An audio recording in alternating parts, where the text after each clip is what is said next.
560 AM as well as around the world online at sports56whbq.com. Take us with you everywhere by downloading the Sports 56 app. And at home, just say, Alexa, play Sports 56. Wherever you are, stay tuned in to real sports talk. Sports 56 and 98.5 FM.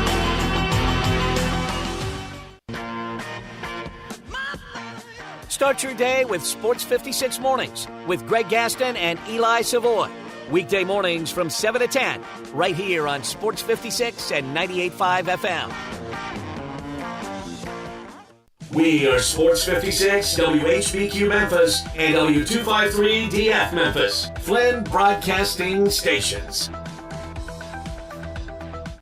It's time for Sportstime on Sports 56 and 98.5 FM. The first hour of Sportstime is brought to you by Lexus of Memphis. Here are your hosts, Brett Stats Norsworthy and Bryant Dacus. Welcome into Sports Time on a Wednesday. Doesn't feel like a Wednesday since we were out yesterday for the 4th of July, but it's July 5th. Hope everyone had a good 4th of July, even though the weather wasn't great. If you wanted to go out and shoot fireworks, you kind of had that opportunity a little later in the evening, but I know it messed up a lot of plans for people. But Bryant Dacus, Brett Norsworthy, Jay Morgan Harder with you for the next 3 hours. Fellas, did y'all enjoy your 4th of July? Yes, sir. Jay Morgan? Yeah, absolutely. Jay Morgan, I love the hat. Thank you. It's from the U.S. Open a couple weeks ago. L.A. Country Club, great logo. It's a good logo. It's a nice-looking logo. It's a good logo. If you want to see the logo, Facebook, Twitch, YouTube. There you go. There you go. Very good, Sports 56 WHBQ. Good cross-selling. How about that? Very good. Pro's pro. Better-looking logo, more distinctive, that or the Augusta National logo? Augusta National. Yeah, it wins the logos, doesn't it? Easily. The golf logos. It might win. That was way logo up there. It doesn't just win golf logo. It wins maybe logo in all sports. Very high on your logo power ranking. Oh, if it's not one, it's two. You remember Dallas last Cowboys year might when be we number did one. biggest brands in sports? Yeah. Oh, for sure. And I had Augusta up there. Yeah, I didn't have it, but that's a great addition because, especially now, you see so many, they're starting to sell different, packs you can get around the so you can have your own party, your own watch party, and have, all the logos on everything. So they're definitely marketing it. And the NFL shield, it's very distinctive. For sure.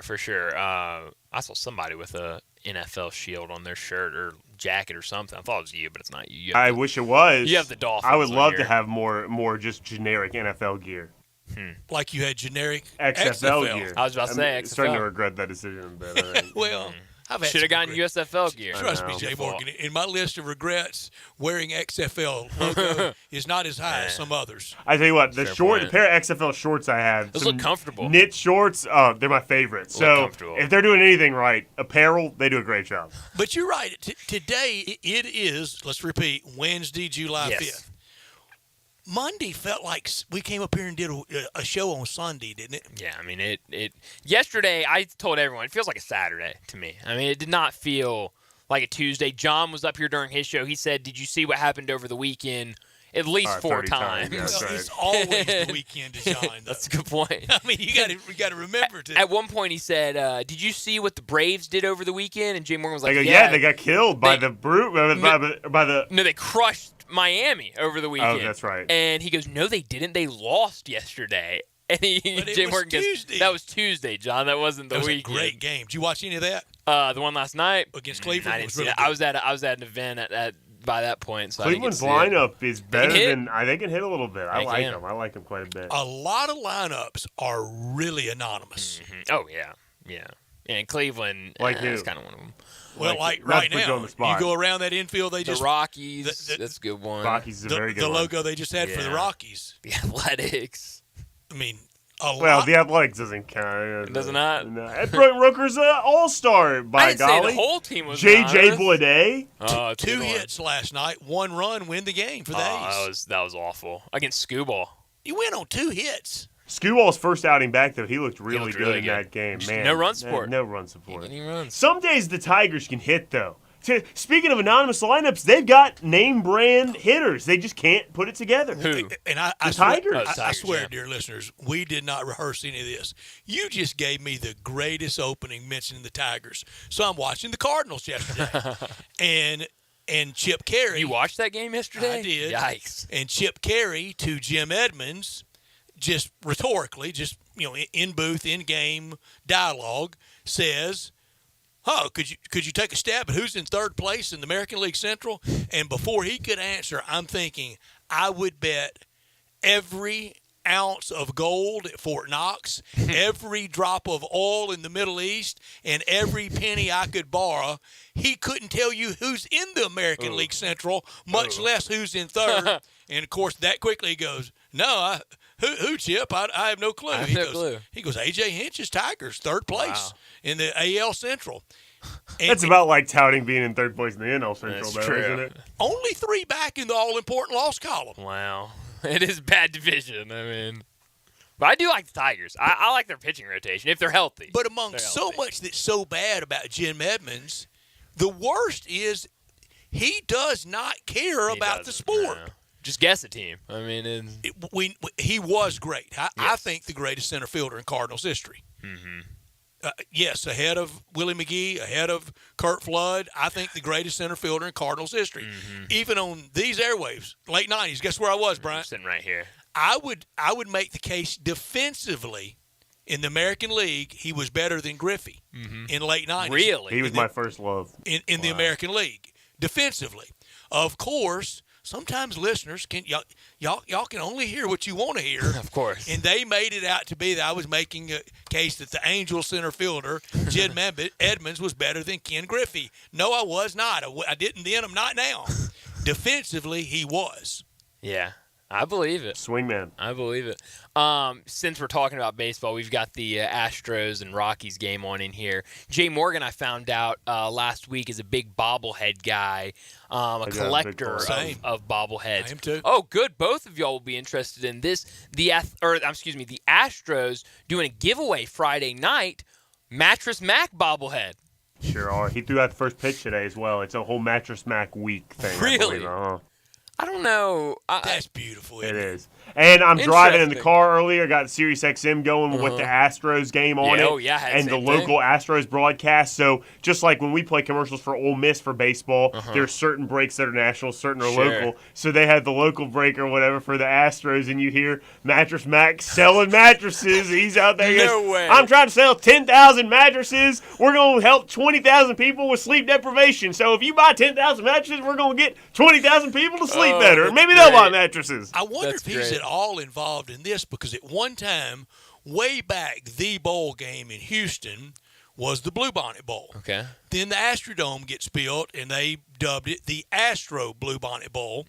Then that game went away, and kind of the Texas Bowl as we know it now, it first came back, I want to say, is the Gallery Furniture Bowl game. Ooh. That's his company. Really? That's his company, yeah. Wow. I love Mattress Mac. I want to meet Mattress Mac. Yeah. I love it. Him going to the sports book, placing those big wagers, and he's Letting always advertising. He turns to the camera, he gives his little speech about Gallery Furniture. We got best deals, and I'm making this.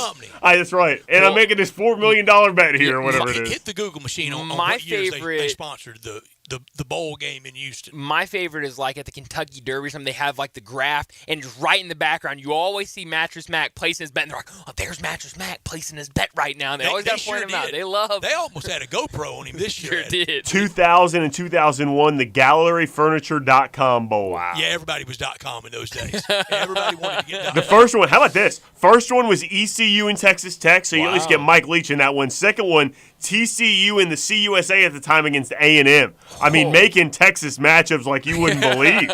We got ECU a lot that stretch here in the Liberty Bowl. Really? Or some. Gary Patterson, still the head coach of that team at that point in time. Wow. TCU, yeah. Interesting. Oh, you said you got A&M a lot. We got ECU. Oh, East ECU. Carolina here. Yeah. But we got TCU in that stretch too in the early part of this century. And that was at the same time they were in CUSA, as you said, and had the famous brawl with the Tigers. And I mean, really? Helmet swinging Now, Donnybrook. As it compares to the BYU brawl, how does it compare to that? Make BYU look like me and you are fighting right now. Really? Oh, yeah. Wow. LaDainian Thomas in the middle of it. Man, I can't believe I've never heard about this. You got to get Dave to tell the story. Oh. Dave's call on the air. I was listening to Dave driving down the highway. Where was I coming? I'm coming from Oxford, but I wasn't with Ole Miss then. But anyway, I was listening to Dave call the game, and his call of it was great. If they could go back and find, it's like some of the good riffs of Kevin Harlan, like when the dog runs out on the field, and Harlan would do that on Monday Night Football. Dave's call of the Donnybrook was great. Oh, I can't wait. That's going to be next time I see Dave, literally before I even say hello to him, I'm going to ask him about that. In 2001, the payout for the GalleryFurniture.com bowl, $800,000. $750,000. Yeah, this past year, that bowl is now the Texas Bowl that Ole Miss and Texas Tech played in. 6.4 payout is what this says last year. Okay. So it's going up $6 million since the year 2001. That's incredible. Well, we got to keep Mattress Mac funded. Yes, sir. I tell you what, probably costs a lot more to sponsor this bowl so nowadays than it used to too. Gallery Furniture, did they play it at Rice? No, I think you were right. They played it at the Astrodome. It's still up. It still functions. Okay. Yeah, Reliant Astrodome. That's right. Wow. Nice. I didn't know Mattress Mac's ties ran this deep. Yeah, how about that? I just thought he was a gambler. I wonder what his bobblehead will cost out there, like on the internet. That's a good question. I'm sure somebody will pay. Do you have a favorite penny. bobblehead in your collection, Jay Morgan? I think the only bobblehead I have is the Tubby Smith bobblehead that they gave out at his first game. Well. This is terrible. I have a whole collection of bobbleheads. Only one is broken where the head popped off. Only one of all my collection. I've got a ton. Let's say 50. I got 50 bobbleheads. Did you play with it too much? No, it just broke. Only one out of all of them broken. Lorenzen Wright. Oh. And that's your favorite? I don't know if it's my favorite, but I just think that's an interesting tidbit about my Really collection of bobbleheads. Do you have? But I have other deceased bobbleheads. Like Pete Maravich passed away, right? Sure is. I have a Pete Maravich one. Do you have? And you just did in radio something that we can't recover from that. Yeah, we can't have that's true. I derailed the conversation entirely. Well, we welcome you in on I will say too. I don't know if you all. There's an old video game called Backyard Baseball and Backyard Football. Got the old games, and one of the most popular characters was a player named Pablo Sanchez. Of course, a minor league team, the Dugouts or something like that, did a Pablo Sanchez giveaway. It was. I found it like for $5 on the internet. I got one of those. That's one of my favorites. And I'm not I've never read the comics. Wasn't a comic strip guy, but my favorite bobblehead, when we went out and played at Berkeley a few years ago, we go a day early, so we go to a Giants Diamondbacks game, and it was bobblehead night for Charlie Brown. That's awesome. That's awesome. The Peanuts. Do either one of you have the Memphis Redbirds did this years ago? It's Elvis. I do. I do. I'll send you a picture of it. Oh, please. I love that. I have all the characters of the TV show Bob's Burgers in bobblehead form. I also have the Redbirds of Stubby Clapp doing the somersault. Oh, really? We have a broken one of those in the other room right there. We sure do. But it's all broken into pieces. It's in rough shape. But you watched the Cardinals game. Did you watch it from start to finish, or did you pull me and Jay where we kind of maybe still had it on? But I stayed with a lot of it, but for this reason, all of it. Why Adam Wainwright was in there, because I don't know how much longer we'll be watching him as a member of the Cardinals. That honestly could have been the last time we officially on the IL now. Yeah. Which only is scary. 15 days. So yeah, y'all weren't here on Friday when we talked to Bruce.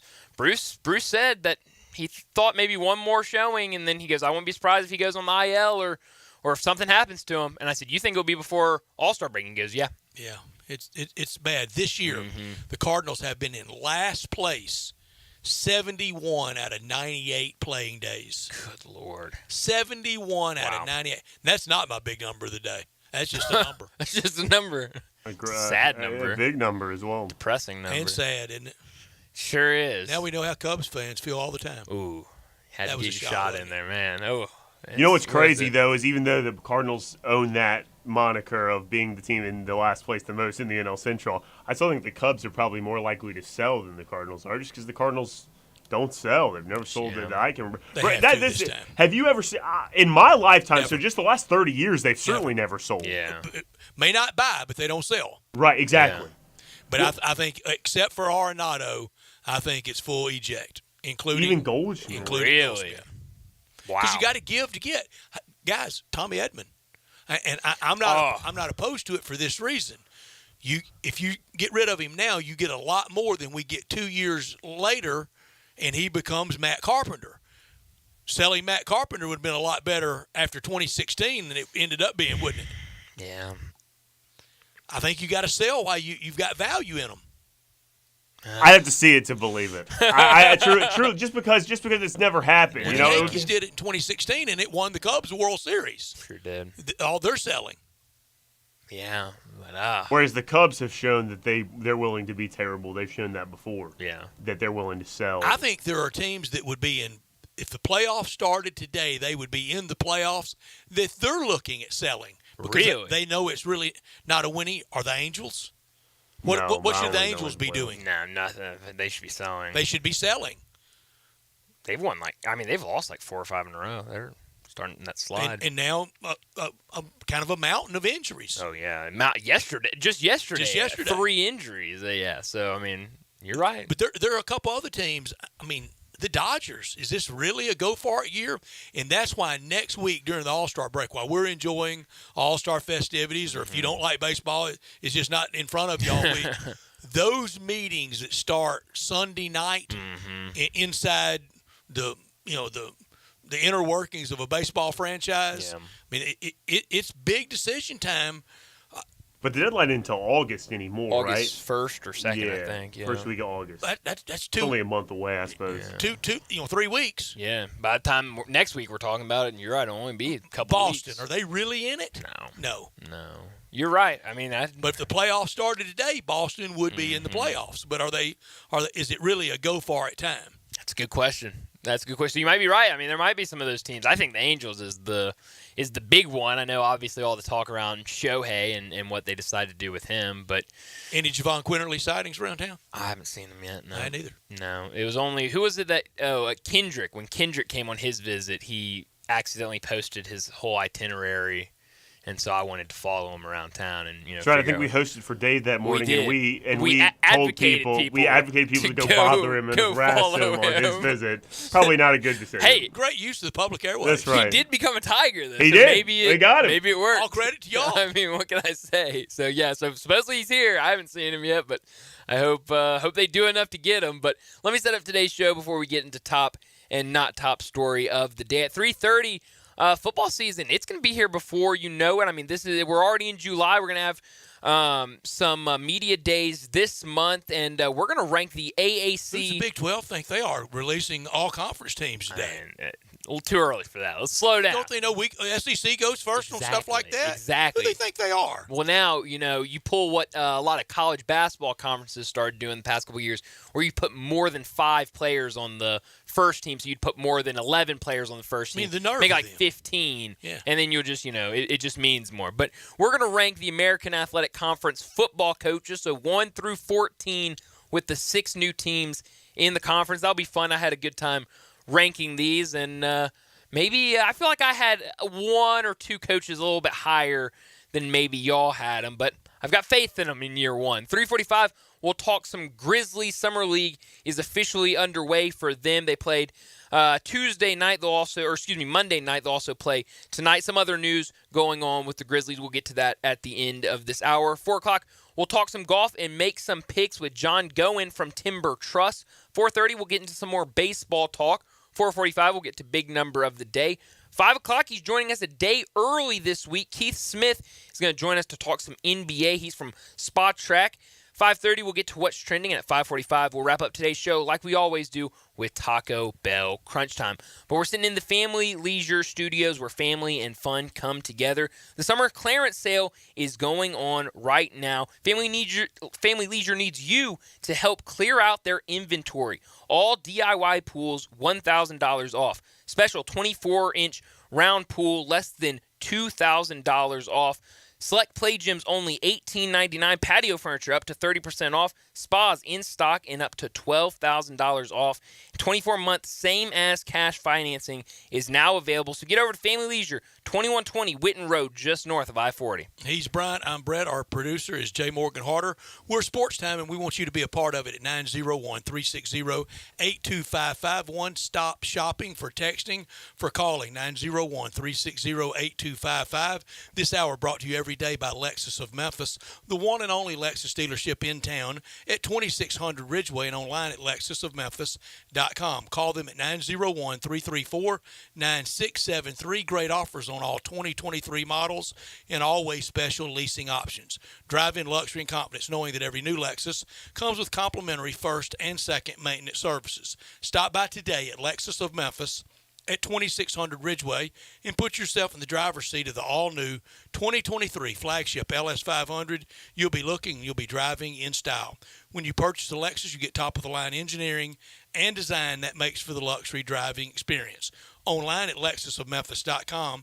Experience amazing at Lexus of Memphis. Top story of the day. On my top story of the day, you mentioned it a second ago, but Javon Quinterly on a visit at Memphis. We've kind of I didn't talked. give away your big story, did I? No, not at all. Not at all. I think all the excitement around this is needed, so the more talk, the better, because this really is. He makes it a go-for-it team. He does. He definitely does. A lot of people kind of point out he won the best scorer for this team, for Alabama. He won, he won the double-digit scorer for them. But I think this gives you a true point guard, a true facilitator on your roster, and definitely improves this team. So he's now on a visit with the Tigers, and we've seen what Penny Hardaway has been able to do in the past when it comes to visits. Usually when he gets a guy on campus, he has a really good chance of getting a commitment out of him. Hopefully that's the same thing for Javon Quinterly. We'll see how it goes. Obviously, there's going to be a lot of other big-time schools that are in the mix for him, so it's not going to be easy for the Tigers. And now with the day and age of NIL, it's not just if a player wants to come, if he's a fit, if he loves the coaches, that money is involved. And so we'll see if that sways his decision anyway. But I like the Tigers' chances right now for Quinterly, and him being on a visit definitely helps those odds. My top story, Adam Wainwright headed to the DL, and I don't know if we'll ever see him return, and I don't know that we really should. It's sad, but this is how the end usually looks. It's not a fairy tale. You play it out. It's not a reality show. It's Realville. Willie Mays with the Mets wasn't very good. Hank Aaron with the Brewers. Pete Rose with the Expos. And it highlights how great last year, in his called shot last year, how great Albert Pujols was, how he performed, especially down the stretch of the year with a lot of pressure on the team and on himself for him to do what he did, and then also to show the resistance to any thinking about coming back. A lot of people wanted him to try it one more time, but he had the good judgment to know he needs to stay away, and it ended like it ended, very well. This year, Adam Wainwright not ending very well.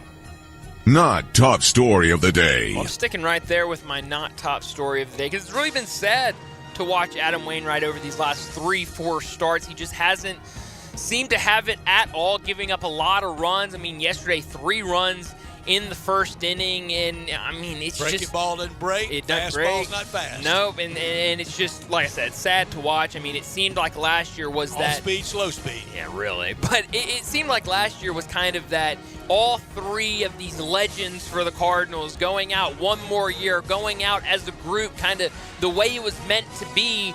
And then Wainwright decided to come back for one more year. There was always kind of that concern. Injuries kind of got him at the end of last year. The age is obviously a concern. And so to see what has happened, him going on the IL now, like I said to start the show, I mean, we really could have seen his last start for the Cardinals yesterday afternoon. And if it is, that's really sad to see. I definitely would like to see him get a full final season in. But, I mean, this doesn't do anything to his legacy as a Cardinal. But it's just definitely sad anytime a player like this kind of goes out and it isn't the best outing for him. It's hard to watch.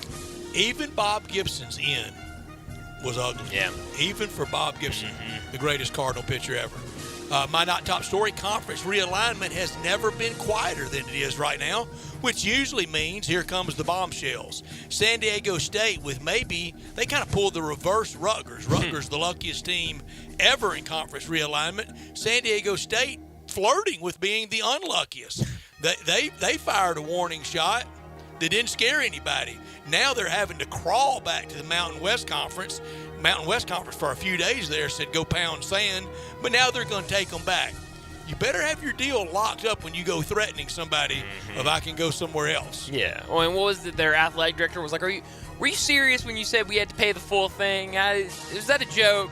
I mean, what'd you expect them to? They weren't joking. No, they weren't joking at all. So it's a weird situation, but I don't know how it's going to play out in their favor. Maybe they'll get that call from a big time conference. I don't know how confident I am in that, but that'll do it for top and not top story of the day. Let's go ahead and get to our first break of the day. And when we come back, we're going to rank all 14 coaches in the American Athletic Conference. That's next. Join the voice of the Tigers, Dave Woloshin, for Wolo and Friends. Weekday mornings from 10 to 11 here on Sports 56 and 98.5 FM. Simple, smooth, and every sip as easy as the last. Tito's handmade vodka tastes just as good with tap water as it does with your favorite mixer. Back in the day, Tito distilled, hand-bottled, taste-tested, sent to a few friends, then taste-tested again to give you the finest juice around. No frills, no flavors, no fancy labels, just the good stuff. Just Tito's. For recipes, videos, and more, visit Tito'sVodka.com. Distilled and bottled in Austin, Texas, 40% alcohol by volume, namely 80 proof, crafted to be savored responsibly. This is an important notice to consumers facing $10,000 or more in credit card debt, medical bills, or other unsecured debt. You may not be required to pay it all back because there are special programs now in effect that will significantly reduce the amount you will owe if you qualify. This is not bankruptcy or a debt consolidation loan. These programs, which the credit card companies like to keep secret, exist to aid American consumers struggling with overwhelming credit card debt by offering tremendous savings and real debt relief. Accredited Debt Relief has established a special hotline for you to call and learn what savings you qualify for. They've helped qualify consumers with over $1 billion in debt and are A+ rated with the Better Business Bureau. So don't wait. Get the relief you need during these hard economic times. For this free information, call the Accredited Debt Relief Hotline now. Call 800-388-0011. 800-388-0011. That's 800-388-0011. Hi, this is Troy Fiveash, owner of Fiveash Roofing. In these uncertain economic times, there are so many things as a contractor and a business owner that I cannot control. The rising cost of materials, not to mention fuel and transportation costs. In the last 2 years, shingle prices have almost doubled and commercial materials have doubled. And I don't have to tell you what fuel costs these days. But you know what I can control? How much markup I put on a project. I have always prided myself in knowing I never gouge a customer. But in an effort to ensure my crews have work and my customers are being treated fairly, I have lowered my profit margin, hoping to give you a price you can live with and keeping my crews busy. So if you need a roof or gutters, please give us a call. Fiveash Roofing, fair, honest, and ethical. Fiveash Roofing, a proud sponsor of Tiger Athletics and a member of the Tigers home team. 367-0050 or MemphisRoofer.com. 367-0050 or MemphisRoofer.com. Fiveash Roofing, it's what we do. We're here for you. I know the sweetest thing in Memphis, and I know it's been around for 120 years. You know, I'm talking about Dinstall's, and it's time to stock up heavy on Cashew Crunch, Heavenly Crunch, Turtlettes, all of your favorite Dinstall's treats to watch the playoff games and to watch all the basketball. It's so easy to get. The sweetest thing in Memphis, all you have to do is head to Laurelwood or head to Germantown and Poplar right across from the hospital, or go where they make the candies. That's on Pleasant View. There's nothing that says Memphis better than Cashew Crunch with that little tinge of coconut, or the Turtlettes. Let's face it, there's nothing better than Dinstall's chocolate. That's the mainstay of all candies, isn't it? Milk chocolate, although their dark chocolate is pretty darn good. And if you get the peppermint with the dark chocolate and put it in the freezer, you're going to love it. So many ways to love Dinstall's. 115 years of making Memphis oh so sweet. At Jason's Deli, when you're dining in or picking up curbside, you can expect wholesome food and no surprises, just delicious sandwiches, crisp salads, and quick quality meals made with the freshest ingredients and no artificial trans fats, MSG, high fructose corn syrup, or artificial colors and dyes. Around here, a lot of thought goes into what we put into our food and what we take out of it, because you're not just taking a bite, you're getting a taste of who we are. New items are constantly being created to expand our menu for all tastes and special diets with vegan and gluten-free options available. Convenience and on-time delivery you can count on. It's just a click away at jasonsdeli.com, so whether you need to feed 5 people or 5,000, the team at Jason's Deli, they have the credentials and the commitment to keep you satisfied. Freshness is nearby at Jason's Deli with locations at Ridgeway in the Park Place Center, Poplar and Highland, Germantown Road in Cordova, and on Goodman Road in Olive Branch. Jason's Deli. It's wholesome food and no surprises.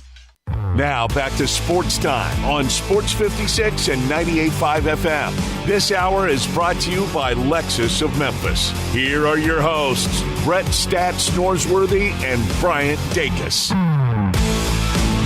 Welcome back in to Sports Time. Bryant Dacus, Brett Norsworthy, Jay Morgan Harder with you. And said it earlier, but it's July. It's officially talking season. After the 4th? Yeah. What is today? Today is 52 days till the start of college football. Hey, you're the 52 guy with the countdown. 52.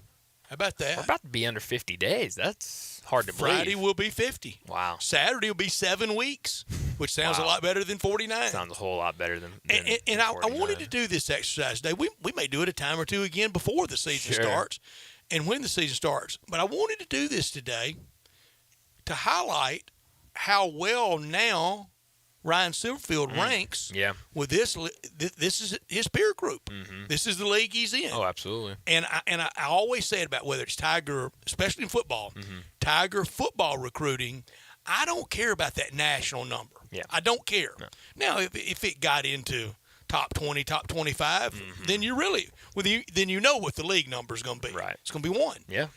I always like to see how they're doing in their league, and that's not a put down of anybody. You have to be good in your peer group. Oh, absolutely. An example, when I hear, I think right now it rivals Ole Miss for 2024 recruiting. I think they're 16. Okay. I think they're 6 ahead of them. Yeah. So how does that really translate? Yeah.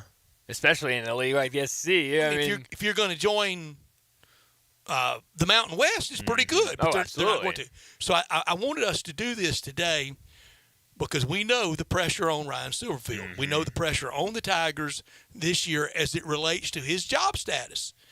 I think he will do fine. Thanks, Tim. I think it will be removed as a story, maybe even talk of in-season renegotiating or extending in season, which is a clear win. It means you're off to a really good start. Yeah.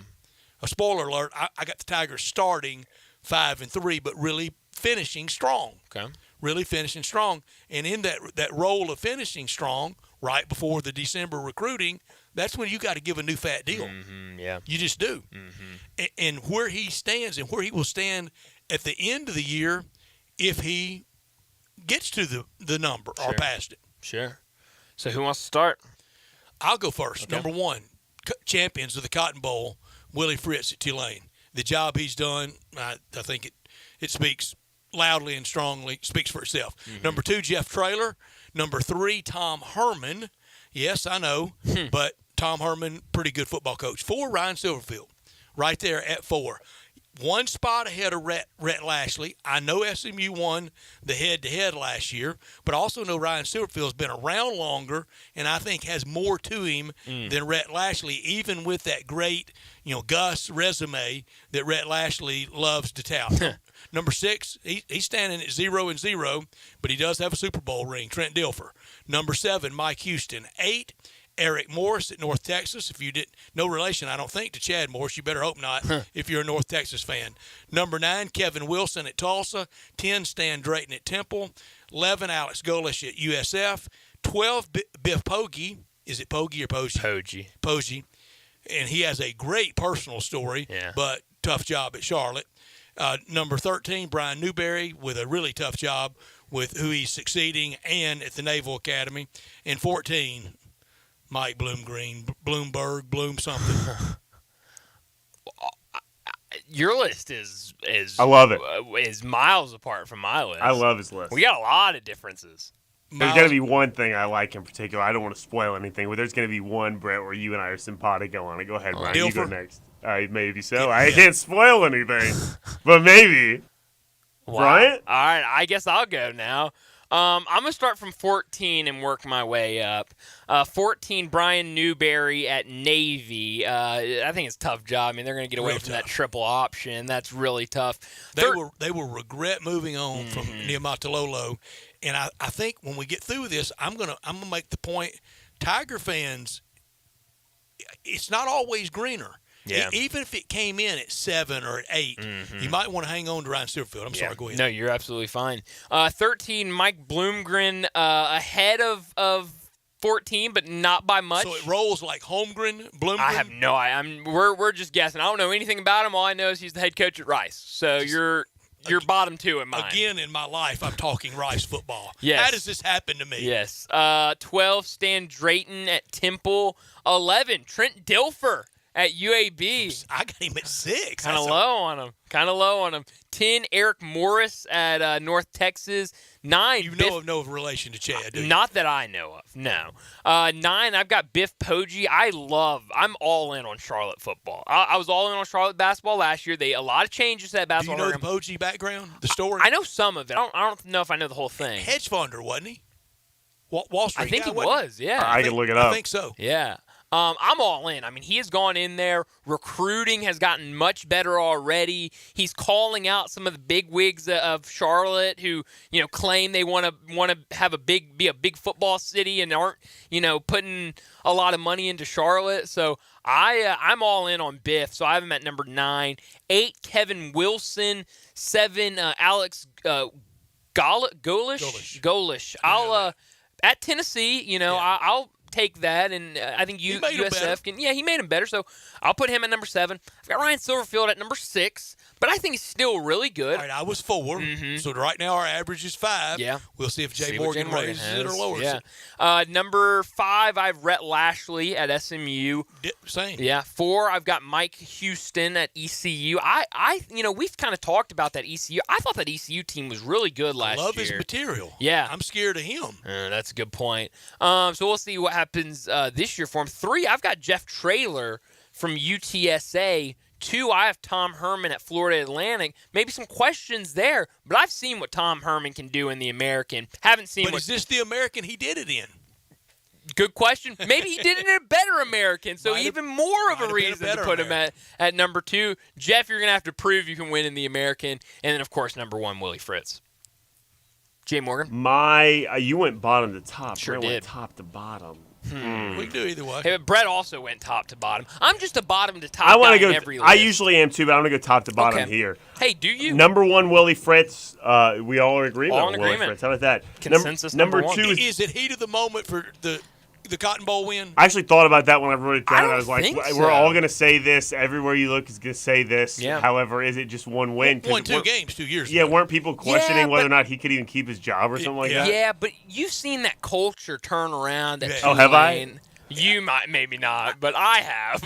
I Culture have as well. machine. And remember, 2 years ago, they almost didn't have a chance to start the season coming out of COVID and then the hurricane, and they were so displaced. Forgot about that. My number 2 is Jeff Traylor from UTSA, good coach. Number 3, Trent Dilfer. I mean, the guy has experience that these other guys don't have. And he's going to get Even though he hasn't coached Elite the game. 11, he's going to get a big-time He quarterback. knows how to coach. I've seen him intently coaching quarterbacks. He knows how to coach quarterbacks. Who I wins like him. more games this year, Trent Dilfer or Dion? Both standing.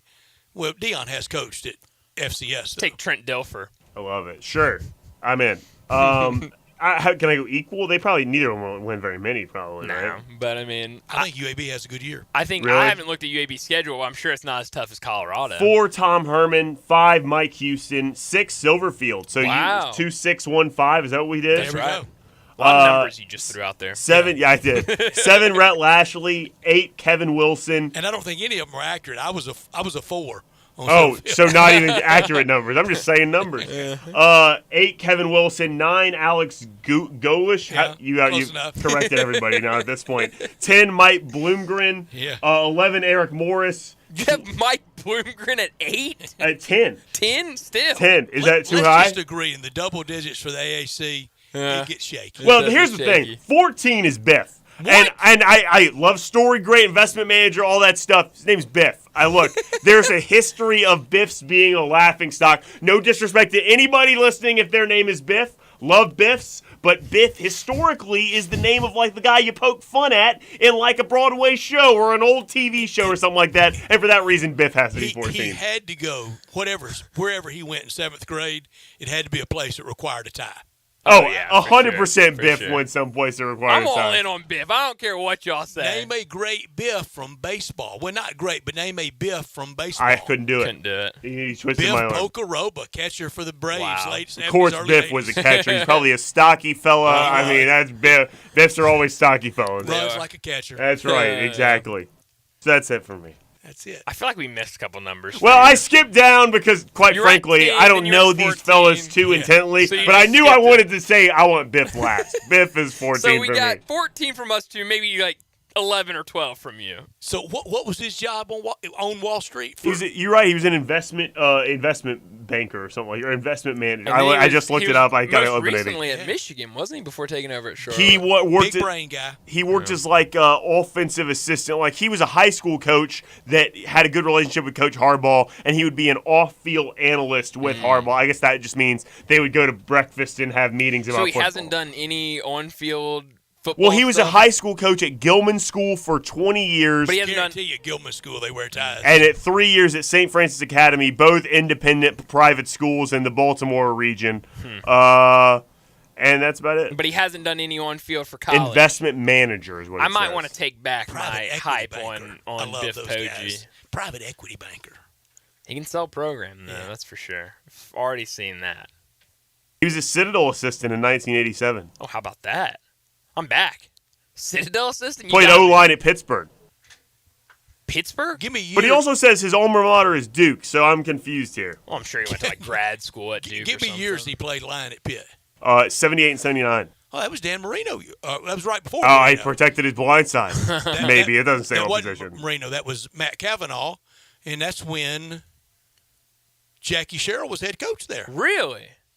Interesting. at Pitt. So safe to say, bottom of the American when it comes to coaches. Yeah, Getting paid $1 million a year to be the coach at Charlotte, by the way. Bet he made more as a private equity. Yeah, banker. Yeah, possibly I'd probably so. say so. But hey, following his dreams. But the I Bills guess. were higher too That's to live true. in New York. That's a good point. That's a good point. Baltimore, I think. Rhett Lashley or Ryan Silverfield. Ryan Silverfield for me. Me too. I know. I'm not Gave impressed that by game- Rhett Lashley. Gave that game away last year too. did. Sure and, did. And it was almost the crowning blow of aggravation. That was Thanksgiving weekend, right? Last game of the year. Maybe. Can't remember. I was watching it in Columbus. Then yeah, it was. I was at the Varsity Yeah. on High Street. That's the main drag in Columbus. I High like Street. High Street. Interesting. Main drag on Ohio State campus. Yeah.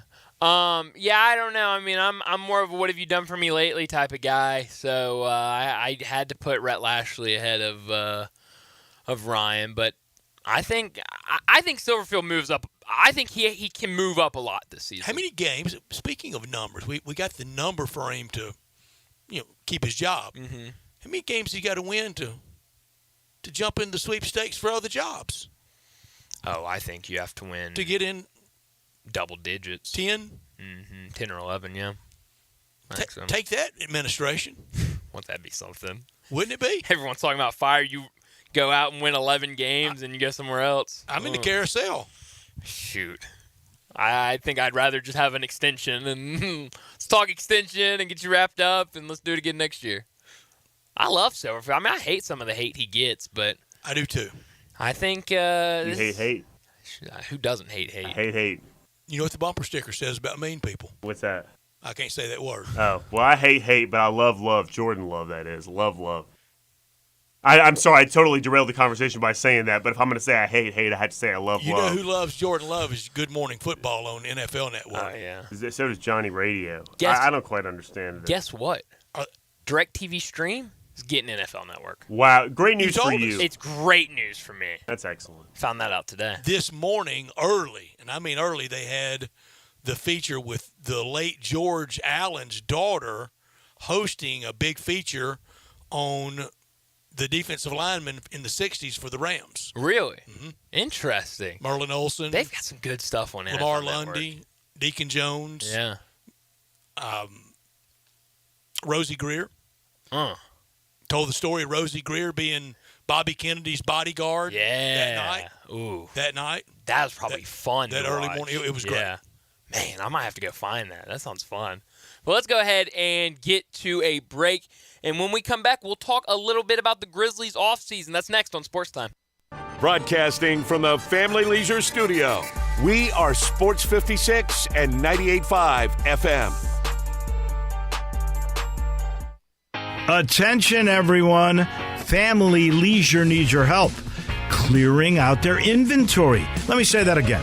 Family Leisure is needing your help to clear out their inventory. And to do so, there are tons of great deals throughout the store. For example, all do-it-yourself pools are $1,000 off. Special 24-foot round pools for less than $2,000. Select play gyms, only $18.99. Hey, if you need patio furniture, they have patio furniture that's now up to 30% off. Spas are in stock. They're up to $1,200 off. Now listen up, because I'm only going to say this once. 24 months, same as cash financing, is now available through this sale. Family Leisure needs your help clearing out their inventory, so come and do your part at Family Leisure. Whitten Road and I-40, where family and fun come together. This is an important notice to consumers facing $10,000 or more in credit card debt, medical bills, or other unsecured debt. You may not be required to pay it all back because there are special programs now in effect that will significantly reduce the amount you will owe if you qualify. This is not bankruptcy or a debt consolidation loan. These programs, which the credit card companies like to keep secret, exist to aid American consumers struggling with overwhelming credit card debt by offering tremendous savings and real debt relief. Accredited Debt Relief has established a special hotline for you to call and learn what savings you qualify for. They've helped qualify consumers with over $1 billion in debt and are A+ rated with the Better Business Bureau. So don't wait. Get the relief you need during these hard economic times. For this free information, call the Accredited Debt Relief Hotline now. Call 800-388-0011. 800-388-0011. That's 800-388-0011. Greg is a real Prevagen user and paid testimonialist. I'm Greg. I'm 68 years old. I grew up in Cleveland, Ohio, majored in business administration. I do motivational speaking in addition to substitute teaching. Part of the reason for my motivational speaking is I kind of feel like I have a calling or giving back to the younger generation. You know, the golden rule is do unto others, you'd have them do unto you. My wife, Wanda, is a senior flight attendant. She's been flying for over 30 years. I think most adults will start realizing that they don't recall things as quickly as they used to, or they don't remember things as vividly as they once did. I've been taking Prevagen for about 3 years now. People say to me periodically, man, you got a memory like an elephant. It's really, really helped me tremendously. Prevagen, healthier brain, better life. Prevagen is available in stores everywhere. Based on a clinical study of subgroups of individuals who were cognitively normal or mildly impaired, this product is not intended to diagnose, treat, cure, or prevent any disease. Did you know nearly 40% of men under 40 and over 75% of men over the age of 40 experience sexual performance concerns? At the Memphis Men's Clinic, their experienced physician performs a comprehensive evaluation that determines which specific issues may interfere with your sexual performance. These issues can vary and range from anxiety to medical issues, low testosterone, or erectile dysfunction. The Memphis Men's Clinic has evaluated hundreds of men of all ages over the years and reestablished a normal sexual life. The Memphis Men's Clinic will work aggressively to resolve issues and allow you to restore your sexual health and overall well-being. That's the Memphis way. If you're 20 years old or 90 years old, come and get cared for the Memphis way. Treatment that's based on your specific needs after a professional clinical evaluation by their experienced board-certified physician. Call the Memphis Men's Clinic today at 901-443-0475 or visit memphismensclinic.com. Now back to Sports Time on Sports 56 and 98.5 FM. This hour is brought to you by Lexus of Memphis. Here are your hosts, Brett Stats Norsworthy and Bryant Dacus.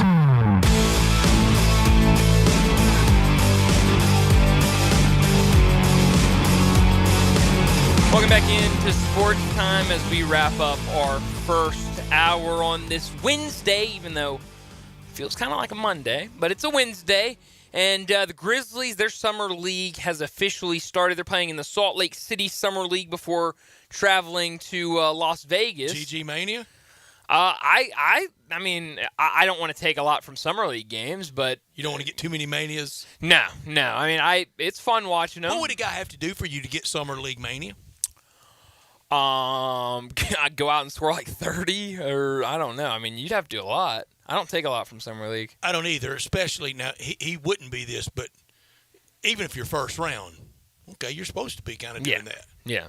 I mean, it's not when you see kind of like the posts of, Scoot Henderson scored 20 points in his first Summer League game. Better like, be. That doesn't surprise me. I mean, it's good. Like, don't get me wrong. I'm glad he scored 20 points, but that's not surprising. If you go out and score like 40, then maybe we're talking something different. I'm not telling anybody what they should like or not like. Mm-hmm. I'm just not going to be able to match you, the public, with Summer League enthusiasm. I'm just not. Yeah. See, I like watching it, like, just casually. I'm not... Very casually. There's a lot of people that get really invested in it. I just like... Because it's a lot... I watch a lot of college basketball, so Summer League is a lot of either guys that just got drafted or guys that didn't get drafted and are trying to make a way. And so for me, it's just fun to see all the guys I just watched in college basketball last year, so... It's way, way, way above Bluff City Classic days, but it's way, way, way below... grabbing me. Yeah. Oh, yeah, absolutely. But it's fun to watch. They're back in action tonight. They beat the 76ers on Monday. They play the Thunder tonight. And, Brett, you want to talk about watching just a regular team play in the Summer League. That's kind of what the Thunder are doing right now. Both Jalen Williams are playing. Chet, who missed all last year, is playing. Trey Mann, who came off the bench a lot for them last year, is playing for them. So it could be a loss for the Grizzlies. That's an NBA tonight. team. It really is. That's crazy. It really is. And you can tell just watching. I mean, I think they won their game on Tuesday by 30 points. I mean, it wasn't really dumb question. Can you bet on it? Oh, absolutely. Oh, yeah. I mean, I would. We were all in on OKC No, Tuesday night. Me and Connor both had. I bet on international Lakers. women's basketball today, and I wouldn't recommend betting on NBA Summer League. No. Nor women's international basketball. I think I know more about NBA I Summer got that League. under control, Brett. Don't you worry. did. I got an 800 number for you. It was a W though. It was. I will say big that. time. They covered in the first half by a lot. Yeah, USA big winners over Cuba minus 26.5. I They won wasn't by gonna put about out 50. the spread. I said he was crazy betting for trying the to bet that. blue-gray game on Christmas morning was bad. No. Well, but this is like my mom and I actually watched one of these games the other night, so I've seen these teams play a little bit. I have a good idea of what we're watching here. And I have a good idea of what I'm watching Summer League. That's why. Oh, is that right? Do you? That's right. Maybe something like that. I saw today. Speaking of the Thunder, did y'all see Stephen A? I guess yesterday on First Take said the Oklahoma City Thunder should now be considered the best team in the West. Maybe a little much. See, know about the champions? Yeah.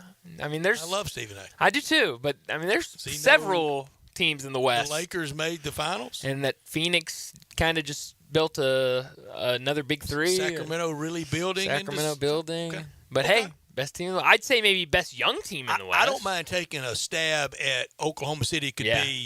They could be next year's version of Sacramento. Oh yeah. But that's different than saying that they're now the best team in the West.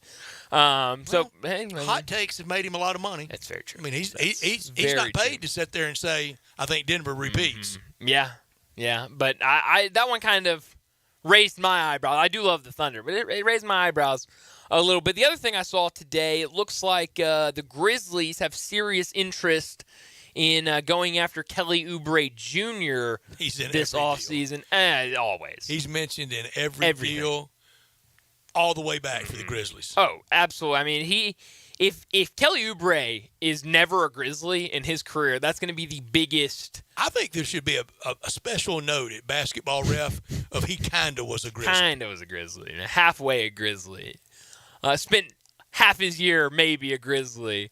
But I just, we kind of talked about this last week of it seems like they filled all 15 of their roster spots, and obviously you can make things happen. You cut somebody or trade somebody. There's ways you can make roster spots, but I'm just kind of surprised that we're still getting more and more. The Grizzlies are interested in this guy. The Grizzlies are interested in that guy. I thought that would kind of quiet down a lot, and maybe you'd see something this week or next week or further down the line. But I am surprised that just a week after, we're still getting Grizzlies are interested in this guy. I think there's a lot going on league-wide with the bigger names that we constantly talk about, Damian Lillard most notably, James Harden. But the Grizzlies are shopping, are always listening. Yeah. I think you should be in that mode. Any comment I made about Summer League, that's just my view of it. Sure. I think for the corporation, for the industry of basketball, it's great that it's gotten to this. 100%. I just don't choose to get that wrapped up in it. Yes. I'm not saying totally agnostic. I'm just not going to be your go-to Summer League source. Yeah. You are.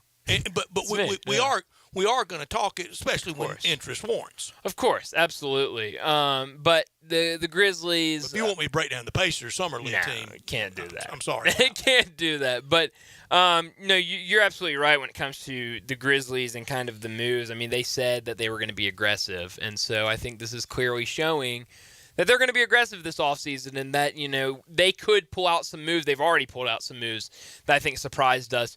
But they're definitely not scared to pull off those moves. This front office always kind of stays in aggressive mode, though, doesn't it? Yeah, seems like it. I know it's often used as a negative, this psychological term, but passive aggressiveness, I think they are kind of always that. Yeah. And should be. Seems like it. I mean, that's definitely a good thing to be. I mean, if there's ever if you can get an edge somewhere, I mean, it's great to be aggressive and try to find that. I did see, I guess 2 nights ago after we got off, we were kind of talking about, will Derrick Rose wear number 23? It looks like he's going to wear number 23 for the Grizzlies, which would be a lot of fun. One of his children had it on. Yeah, so that would be a lot of fun. In a family picture. And you were talking about those split jerseys. I mean, if he's wearing 23, you're sure going to see a lot of split jerseys.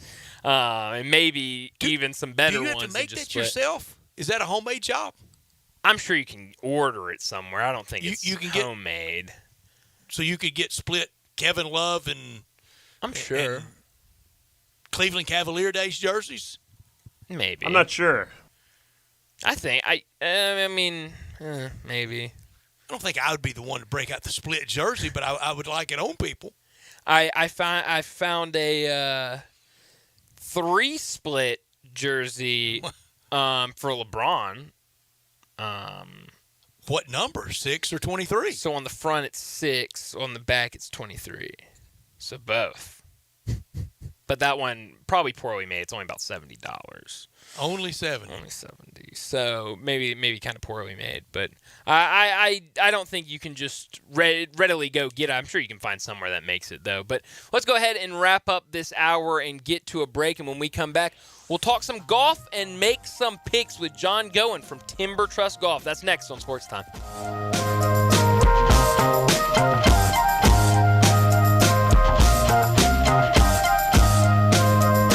Okay, it's July in Memphis, which means it's hot. Every day seems hotter than the one before, and even after the sun goes down, it's still hot. What to do? Make your way downtown to Bell Tavern. It's the perfect little oasis in the July heat. Not too bright, not too loud, and always nice and cool. This time of year, it's hard to beat an ice-cold beer, and Bell Tavern has those to spare. Add in the best bar food anywhere, the friendly staff, the great atmosphere, and for a minute in Bell Tavern, just for a minute, you might forget that eventually you're going to climb into a car that's hotter than an Easy Bake Oven. Great news from Memphis. Now we don't have to travel to Nashville or New York to get a quality diamond, engagement ring, or designer jewelry. Tennessee's best jeweler is now here. Open in Poplar Commons. It's Genesis Diamonds. Genesis Diamonds is a game changer. Owned by former diamond wholesalers. They take buying jewelry to a whole new level with direct importer prices, a selection that's up to 30 times ordinary stores, no commission salespeople, and the best warranties and guarantees in the industry. And at Genesis, they'll teach you the inside secrets of the diamond industry, things other stores don't want you to know. Genesis Diamonds has been serving Tennessee shoppers for nearly 2 decades, and now they're here with a stunning showroom in Poplar Commons. Genesis has all the big name designers like Tucori and Verragio. They have a vault full of precious GIA certified diamonds, plus case after case of exquisite earrings, pendants, bands, bracelets, and an amazing selection of luxury pre-owned Rolexes. We've needed a jeweler like this for years. Now they're here. Genesis Diamonds, the official jeweler of the Tennessee Titans, now open in Poplar Commons. That's Mike saying good morning. It's the best he can do right now. Yeah, not a cloud in the sky. What Mike could use is a fresh start. And Irish Spring Body Wash. The fresh scent of Irish Spring and those sensational Irish Spring suds are just the reset Mike needs. Now he's ready To go to work. It's Sunday. Irish Spring. When the spring hits you, you're ready. Pick up Irish Spring at Walmart today.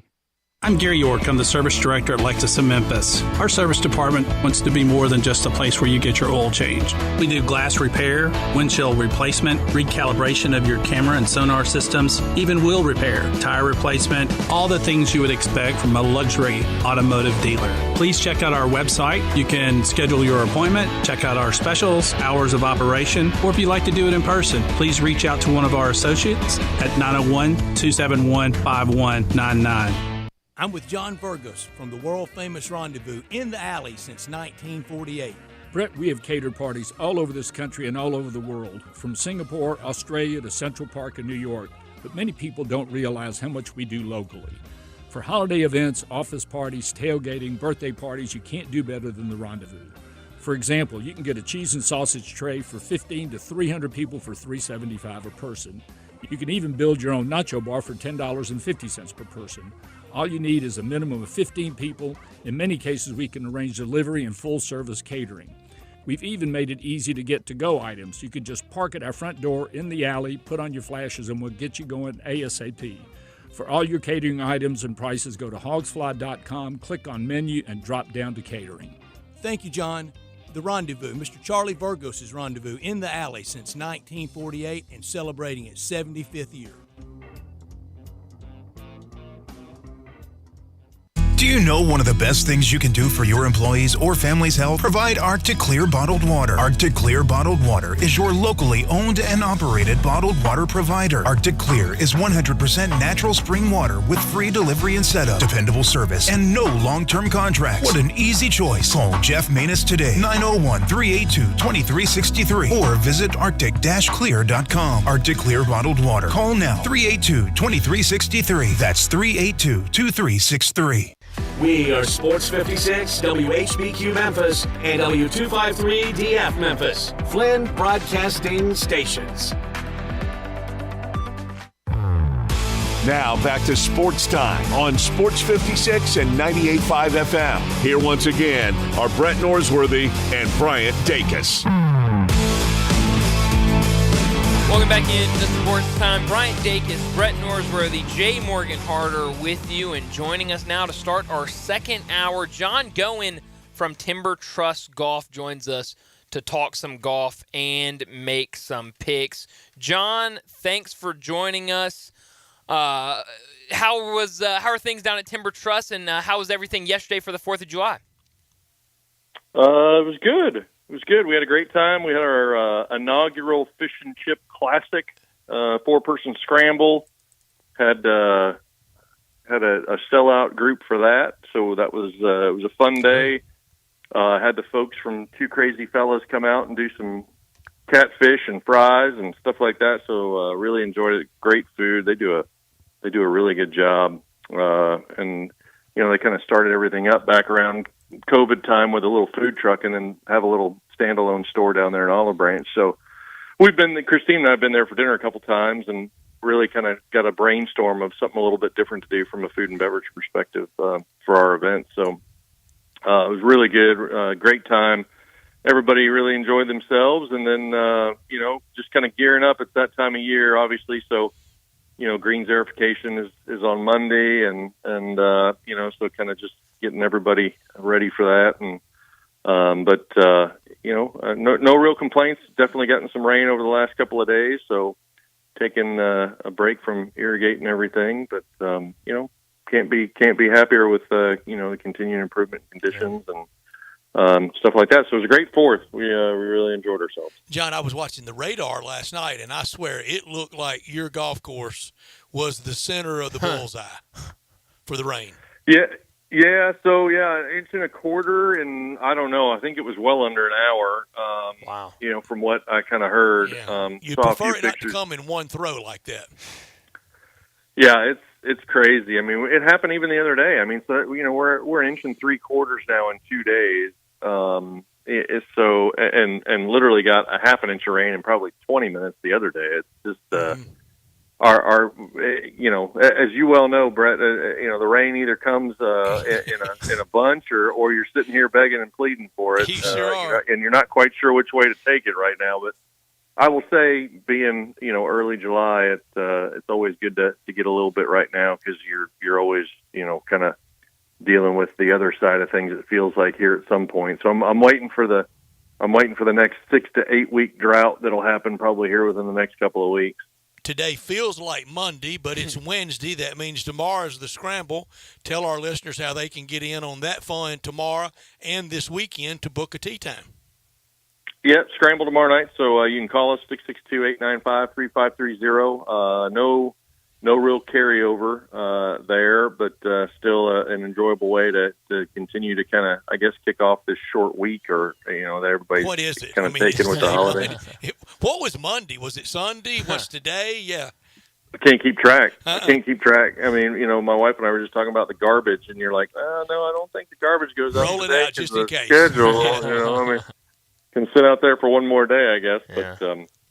But yeah, and then Tee Time Book, you can book them online there, timbertrustgolf.com, in order to book your tee time for the weekend. The weather actually looks pretty good, from what I'm kind of looking at. So, should be nice after this cool front, I guess, maybe rolls through this evening. Sunday is what AccuWeather says.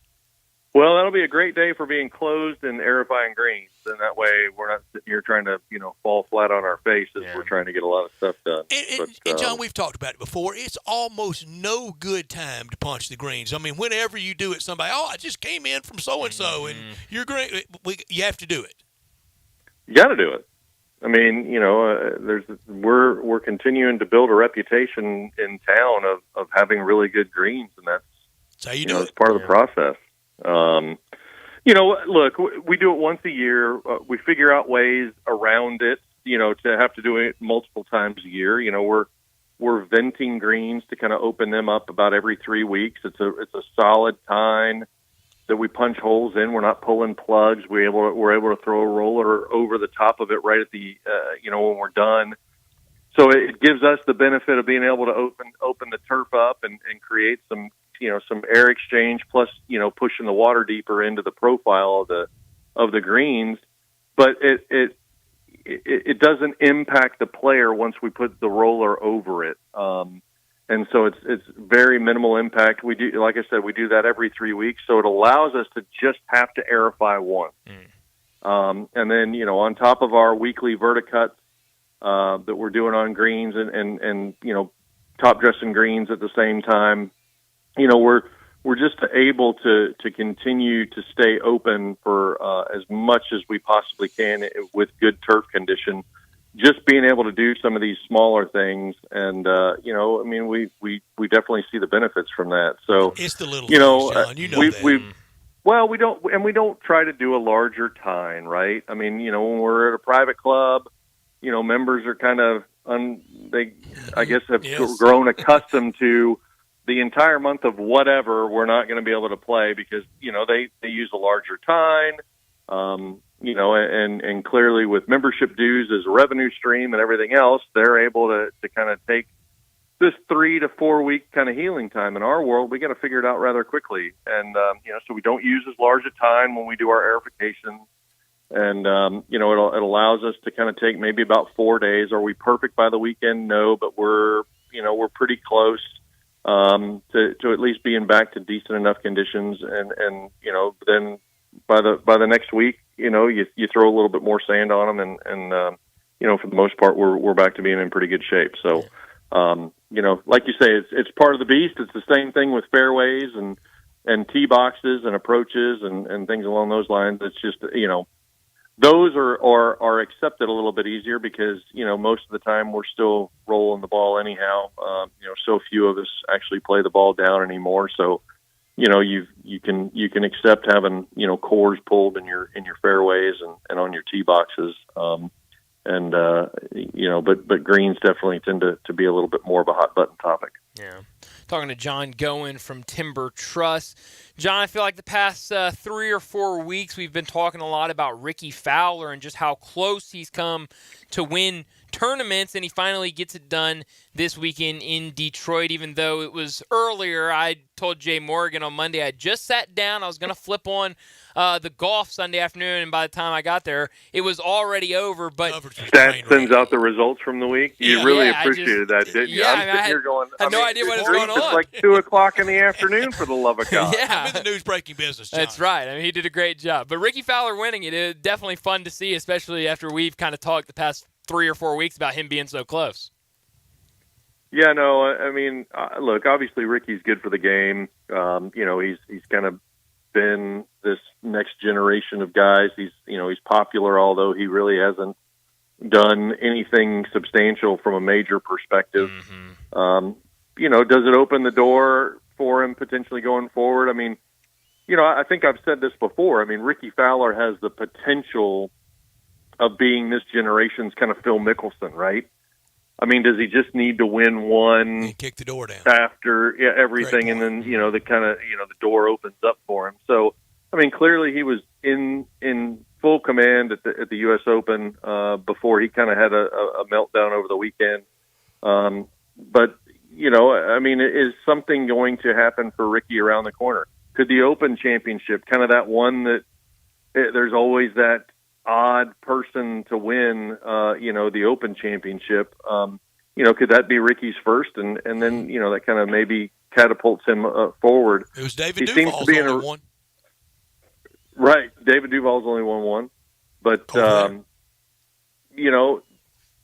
obviously Ricky's in a very good head space right now. I mean, he's he got his family there and he's, definitely accepted some things over the span of the last 4 years. He continues to talk about it as he goes through his post-round interviews and everything else. So, it just felt like, we've talked about it, that it was going to be a matter of time before something like that was going to happen. And clearly it did this past weekend. It took him a playoff to get there, but, he was able to kind of finally get back in the winner's circle. And most likable, and it goes to show that was just his 6th tour win, and there was a site dedicated, and I don't know the exact name of it, but it was basically Ricky Fowler is Jim Herman with personality. Jim Herman's won 3 times on tour. Ricky Fowler now 6. I don't think that's an apt comparison, but there are players that have won more that get heck, Larry Nelson won majors and doesn't get the attention Ricky Fowler gets. Yeah, but I think to your point, I mean, Ricky kind of came out. He was that dirt bike kind of guy. He was the first guy that was, probably slanted much more towards the youth movement. He had his longer hair stuck out of his hat, flat bill.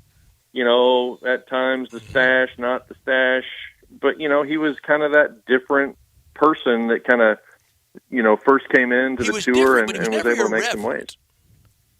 Pardon me? He was different, but he was never irreverent. No, he wasn't.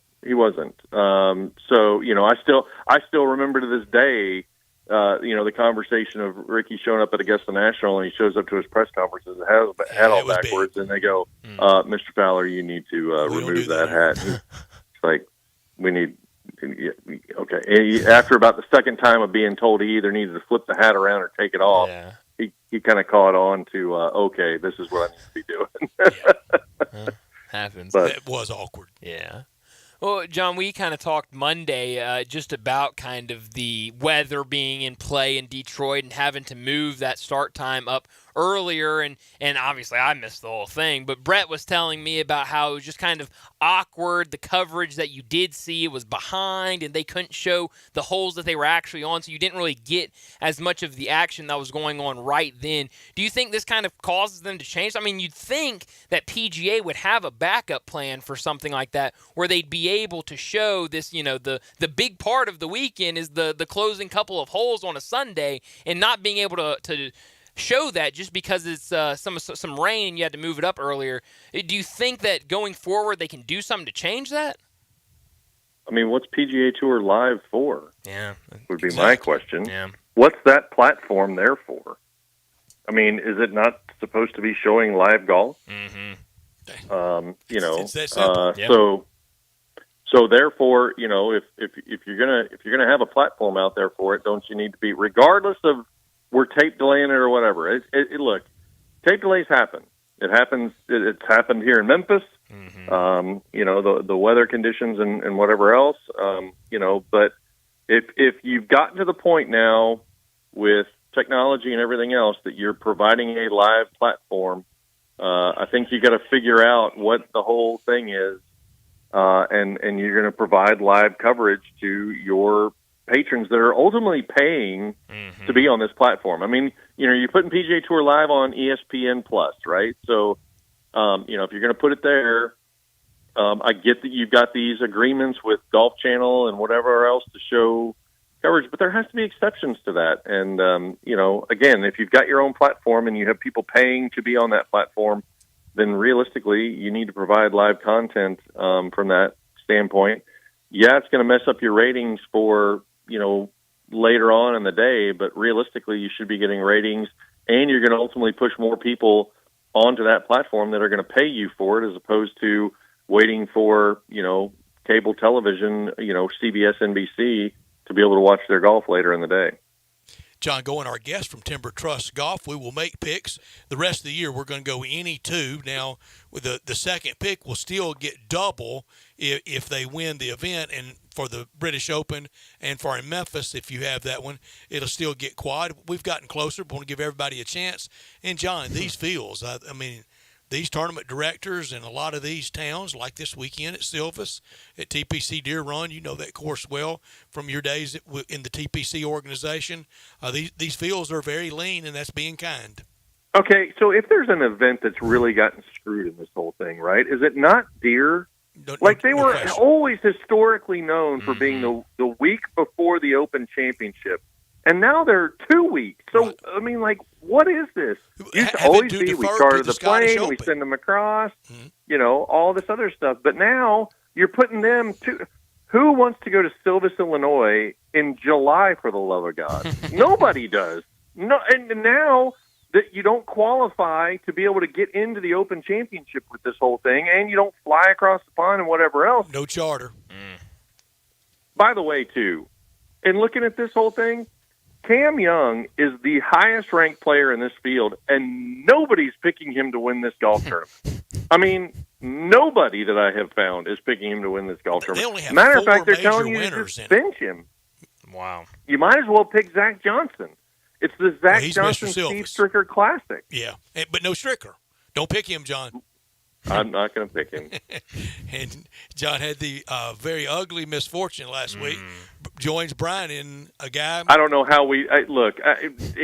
When did he withdraw from that event? I mean, if he's on every list I can find, when did he withdraw from that event? So I'll tell you. So Brian, maybe we need to be calling BS on this whole thing at the end of the day. I mean, that's 2 out of 4. I mean, but look, no kidding, if he's on a pick list and he's on the official World Golf Rankings as being in the field, and we pick him, I mean, we don't know when he withdraws. I mean, I get to Busch Stadium, and I'm going to plug in on the app, on the PGA Tour app, all the picks. I have the picks in the notes. I'm going to plug them in, and I can't find Harris English anywhere.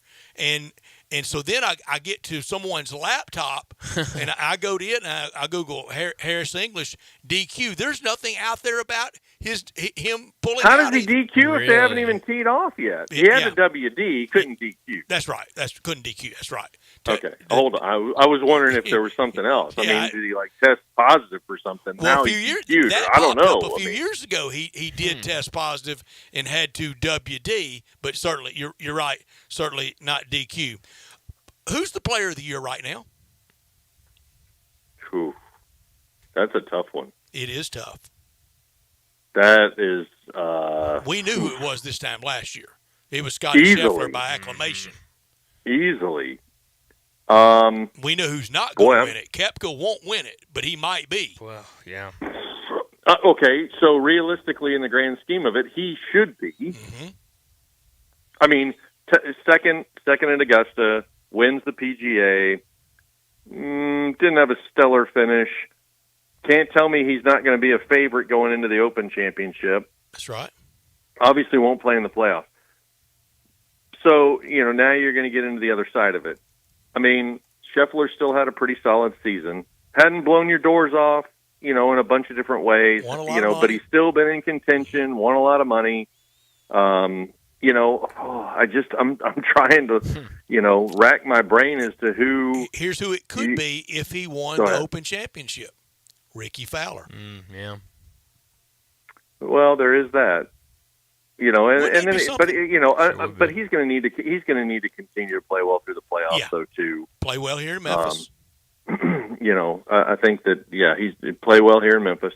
That's the other one too that I still kind of scratch my head about is so that when we had the WGC here in Memphis, right, 70 players, no cut, right? Everybody goes out, golf's a little wonky here. Everybody gets excited. Last year we get 152 player field back. Now we're back to 7. I mean, are we excited for this again here in the next 5 weeks? There will be no golf on any day after 5 o'clock. Wow. So, I mean, I don't know. I always find it interesting now that we were excited to have WGC, no disagreement with that. Then last year we're the first playoff event with 152 players. We're going to get more golf through the course of the day. Mm-hmm. Well, now the tour changes all the rules again, and we're back to 70 players. They're going to change them again, too. Yep. Well, I mean, once we figure out exactly what the future is going to be for golf between Live and the tour and whatever else, I'm sure it will get readjusted again. But I don't know. I clearly the player of the year piece it's wide open. It's absolutely wide open. Nobody has singled themselves out yet. There's plenty of folks. Scotty Scheffler goes and wins a major. He's back in the conversation again. If John Rahm, I mean, who winds up, winning the FedEx Cup championship, in the FedEx Cup for the year is more than likely going to be a part of the conversation. To your point, John Rahm, I mean, he won at Augusta. So, I don't know. It's wide open right now. A lot of golf to play and a lot of golf to pick. Any two. All right, Jay Morgan, you've got family in Iowa. Tell me the 2 Iowa cities that make up the Quad Cities. This used to be the Quad Cities Open. It's played in Silvis in the Quad Cities. Silvis is not one of the Quad Cities. Give me the 2 Iowa Quad Cities towns. Cedar Rapids? No, I don't know. Davenport. And Bettendorf. Yep. Anybody name the Illinois towns? John, can you? Oh, boy. Silvis, Illinois. No, Silvis is not considered one of the Quad Cities. Rock Island and Moline. Oh, I've flown into Moline. There you go. You think I'd remember that? and Coldest deal ever, Stats, real quick. Going to college, my mother moves to Iowa for right when I go off to college, freshman year, right? I leave Greenville Spartanburg, South Carolina airport in December at 72 degrees. I fly from there to Memphis to Minneapolis, Minnesota. It starts snowing. I land in Moline, Illinois on a puddle jumper By the time I land, they say, "Welcome to Moline, Illinois." The current temperature with wind chill is minus 30 degrees. I'm like, can you please take my butt back to Greenville, Spartanburg? It was 72 degrees when I left there this morning. Yeah, you had about a 100-degree drop. Oh, my gosh, it was the worst experience ever. And it does the heat. It gets every ounce of winter and every ounce of summer. And Rock Island, at one time, NFL city, I think the great Jim Thorpe played there, and maybe early first year of the NBA with Red Auerbach, the coach there. Really? For Rock Island. So, glorious sports history. Jay Morgan, your first pick. I'm also not going to pick Cam Young, the highest-ranked player this week. I'm going to start with Denny McCarthy, please. Everybody. Hey, do we have an updated actual list to know who's in this field before we get docked for something again this week? I sent everybody the text before the season started. Did I not, Brian? Rules are in place. That's right. Brian, second pick. Hold on, but he's allowing us to change the rules as we've gone through the course of the season. I don't like too, how Brian. I won this year. That's a good point. I feel like Rob Fisher's back on this show for the love of God. Rob's always with the show. Always. I will take Russell Henley. Going right down the list. John. Oh, boy. Oh, boy.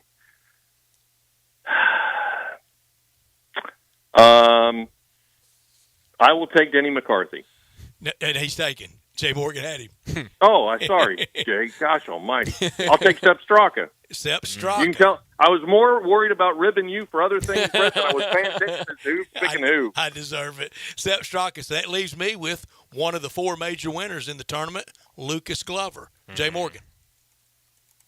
I will take all right, let's take Cam Young then. There he is. Ooh. Brian. Let's go with Sam Stevens. Sam Stevens. John. Emiliano Grillo. Tour winner this year. And that leaves me with Matt Kuchar. I like it. Wow. Matt Kuchar, kind of the same Ricky Fowler win total. Made a lot of money. Cashed a lot of checks, not winning much of anything. And won any major, but doesn't, nope. Doesn't He's won a playoff event. Yeah, he has, but doesn't get any of the criticism like Ricky Fowler did. John, tell us again what you have coming up tomorrow and this weekend at Timber Trust Golf.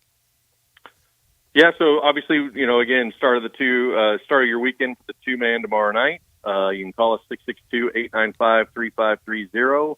That is $40, two-person scramble per person. We include food and beverage and everything in that after golf. So always a great way to kind of get that early kickoff to the weekend. And then, weather looks good as we kind of get through the rest of the evening tonight. And so it should be a good weekend for golf. You can book tee times at timbertrustgolf.com. And, of course, follow us on our social platforms there, Facebook and Instagram at Timber Trust Golf Course. But should be a lot of fun. We look forward to seeing everybody down on Olive Branch. Absolutely. John, thanks for joining us. We'll do it again next week. All right, fellas. Take care. Thank you, John. Thanks, John. John going with Timber Trust Golf. Who's y'all's player of the year? It's wide open, isn't it? I think it's very wide open. You can make a case for Ricky Fowler. Really could. Let's say wins the British Open, wins one of the playoff events, either Memphis, BMW, or Tour Championship, just one of those. Yeah. And I got our friend John Varlas that covers the FedEx St. Jude Classic so well for the Daily Memphian. He texted me during that segment. He goes, I've got that Ricky Fowler Memphis feeling. I do too. Oh, I would love to see Ricky win in Memphis. I think the run that Scotty Scheffler's been on would be hard to argue against him being the player of the year. The totality, but no major. No major, but I mean that's incredible. The amount of top 12 finishes. That's kind of what goes into it generally. Yeah, he always is there. Always there. Always there, and big check. But my pick, Matt Kuchar, I love him to death. One of the nicest people ever. Yeah. Ever. And loves Memphis. Loves the on Tuesday, the rendezvous on the range. Then last year, for practice round Pro-Am Wednesday, the rendezvous was set up over kind of between just to the right of 8 green as they were leaving 7 and had food for the players that day. he let a couple groups go through. He said, I'm just hanging here. Yeah, and would eat and would visit with That's everybody awesome.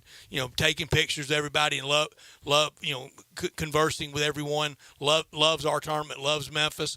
But, again, like Ricky Fowler, never won a major. Yeah, that's awesome. But you're right. I mean, it's so wide open. I mean, it could go – I think, we could sit here and name 4 or 5 different guys that it really could be. So, but Brooks Koepka's not winning it. That's unfortunate. He'd definitely be probably the winner. I don't know that Rahm will, because Rahm was close to going without the merger, without the deal. Maybe, it's not a merger. I need to quit saying maybe that. The deal is. I mean, a lot of people speculating the deal was because of him and how close he was to leaving PGA. So yeah, I think a lot still left to play out on who's PGA Player of the Year for sure. But let's go ahead and get to a break, and when we come back, we'll talk some more baseball. That's next on Sports Time.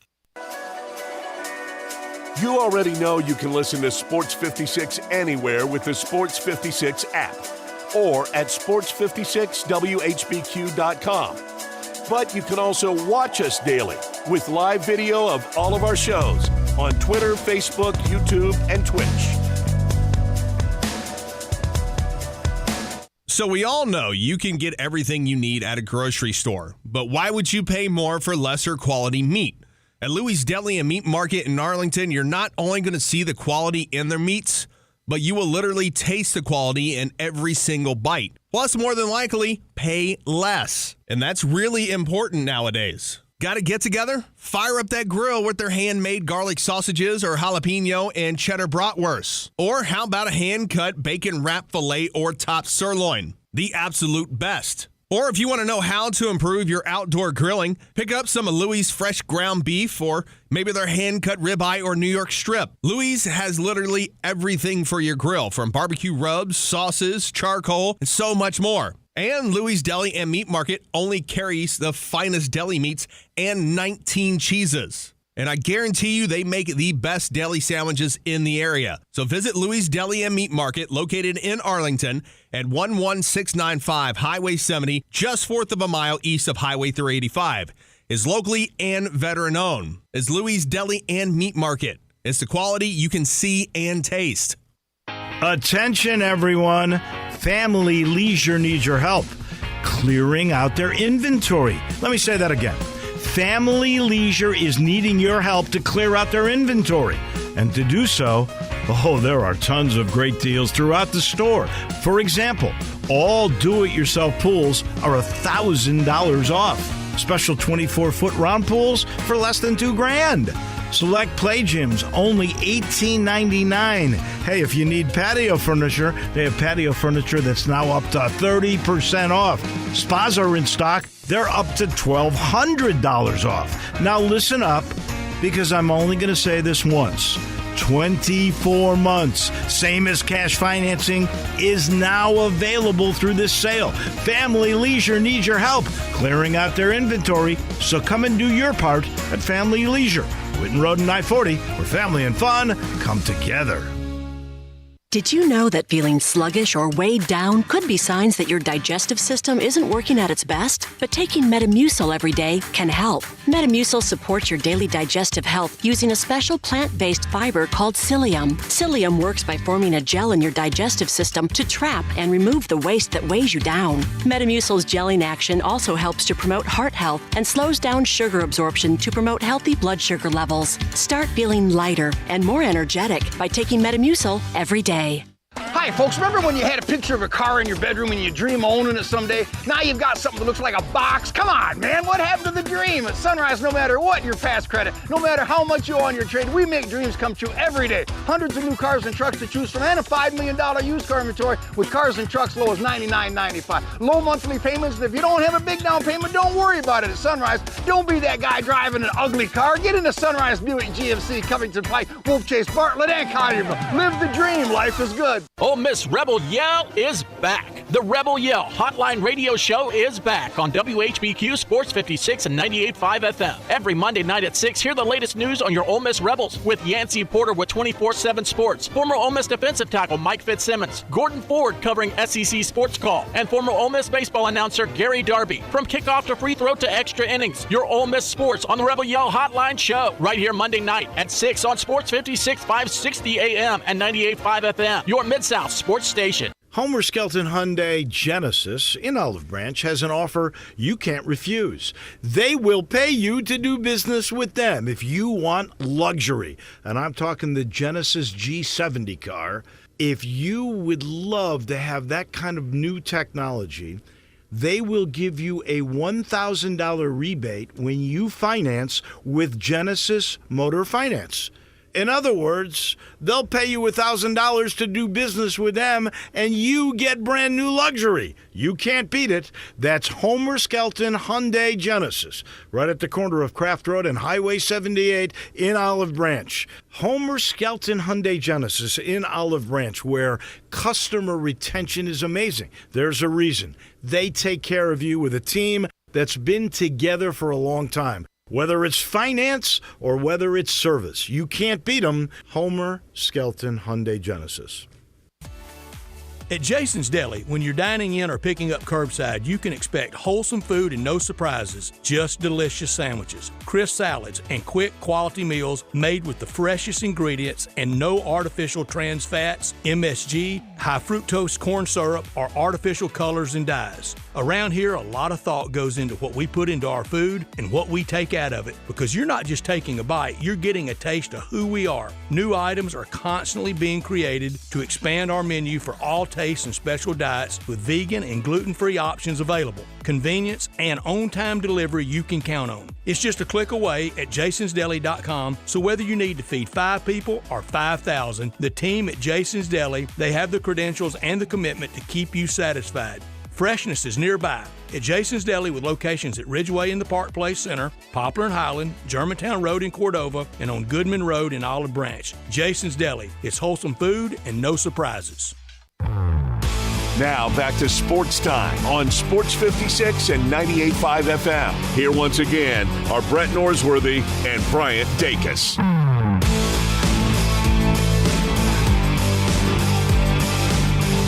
Welcome back into Sports Time. We talked a lot of baseball to start the show, but kind of all-day viewing yesterday on a Tuesday. A lot of fun. Be honest, I missed some of the first game. It was at 10 a.m. It was kind of early for me on an off day. I saw the Reds and what they're doing and what Jonathan India did yesterday. It's a fun team. How did they get the America's team nickname? How's this taking? How did it take off? I don't know. They've been popular for Can't 50, explain it. They're 50 just plus America's years, maybe. I don't think they are team. actually America's team. No.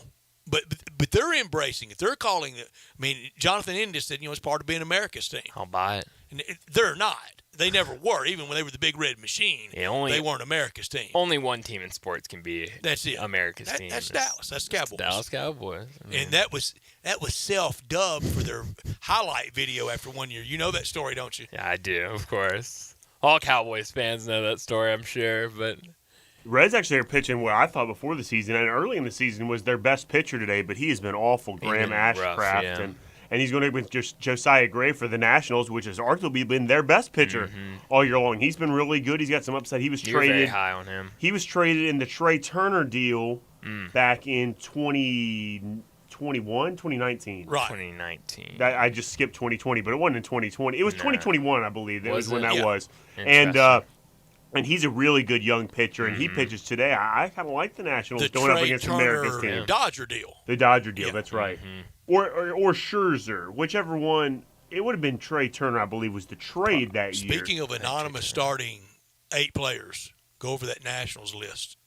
Yeah. I'll tell you what, I mentioned this earlier with Bryant. Remember, early in the year, I was watching one of their first games, and I said, man, you ever see former Cardinals? Are we doing reruns now? I said, you ever see former Cardinals and you really just miss singing them? And you guys go, yeah, sometimes. I go, I'm watching Lane Thomas. I love him. And you guys would go, oh, I never felt that way about Lane Thomas.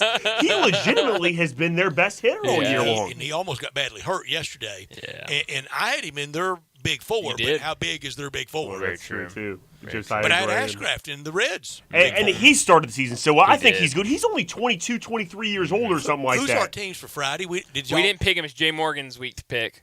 Oh goodness! I was gonna save it. I forgot we weren't gonna be here Tuesday, and this whole week has gotten all confused. Yeah, and we don't have a top 10 list for Friday, do we? Have we done the Mets? Oh yes, we do. Oh, I do just we? haven't assigned it Oh, yet. okay. Top 10 best media sports jobs out there today. Okay. Friday at 4:30. Okay. Top 10 best jobs in sports in the media today. I like it. I like it. Have we done the Mets? We did the Mets. The Didn't we? Mets. We did. I feel like We done did the the Mets. Yes, we did.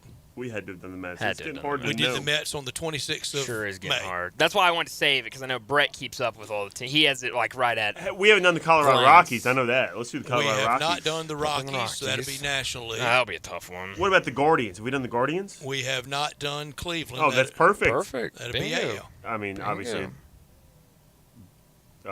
Kenny Lofton. Has to be on. I was hesitant to say the name because I don't want to do the segment now. But if I'm going to say best Guardians / Indians of all time, Sure. Kenny Lofton, it's just like a reflex. I have to say You Kenny think? Lofton's name. I don't know, but he's my favorite. He's my favorite. In my life, Jim Thome. Oh man, great one. Not Jim related to Thome often forgotten. Lofton Jr. Great one. Yeah. Those will be some fun lists on Friday. That'll be something else. Yeah. All right, new baseball kind of resolution for me. Okay. Since I so badly violated. Oh, I thought you went way longer than I thought. Especially with all the new rules, I thought you went way longer than I Well, expected. the bar set so low. It's very I true. went longer, Very but it true. was still bad. Yes. Even with the Cardinals out of it, it's not going to dim my enthusiasm at all for my Good. favorite sport. Good. No, this- I am as in. I mean, yesterday, I watched the Cardinals lose 15-2 and watched substantial portions of at least 6 other games. I legitimately think do the it. game's in a really good place right Yeah. now. Really good And place. I don't think it has to do with the rule changes, quite frankly. No. I mean, Not I know hurting. that people will say that they're – and no, I guess it's not hurting. Stolen bases are fun, and it's Sure. exciting. Teams are certainly more aggressive on the base pass, and that helps too. But the game is just in a really good place just in terms of the way it's played. Like you Yeah. said, watching all the games. And I feel like that – I feel like I've heard multiple people say that. Oh, But yeah. I still don't think – the game is necessarily bringing in viewers that weren't already there watching it. But I bet if people took the time to sit down and do it, I know that everyone that I know that really has always enjoyed baseball is probably enjoying it now more than they yeah. have in a long time. I like the newer teams involved, just like I did in the NBA, and we got a first-time champion. I would love to see Texas or Milwaukee be a first-time champion, or Tampa Bay. Yeah, I would too. And I think you're right, man. It seems like there's a lot more teams that we're just not used to kind of being there at this point of the season that are there right now, and I think that's making it more of an exciting season. Not first-timer, but it's been a long-timer for the Reds, a long time for the Orioles. Mm-hmm. That would be fine if they're both in the playoffs or Diamondbacks. in the World Series. Been a long time for the Diamondbacks. And this has not been a long time. It's just been 2 years for the Braves. But I wouldn't mind seeing them add to their legacy. So I like the spot that baseball's in overall. For me personally, my team is out, way out. Sure. In fact, odds are out for first manager to be fired. Where do you think Ollie Marmol ranks? Top of the list. Third. He is not top. He is second. Wow. Buck split. Showalter won at You're 3-1. kidding. You're kidding. Buck won at 3-1. Ollie second at 4-1.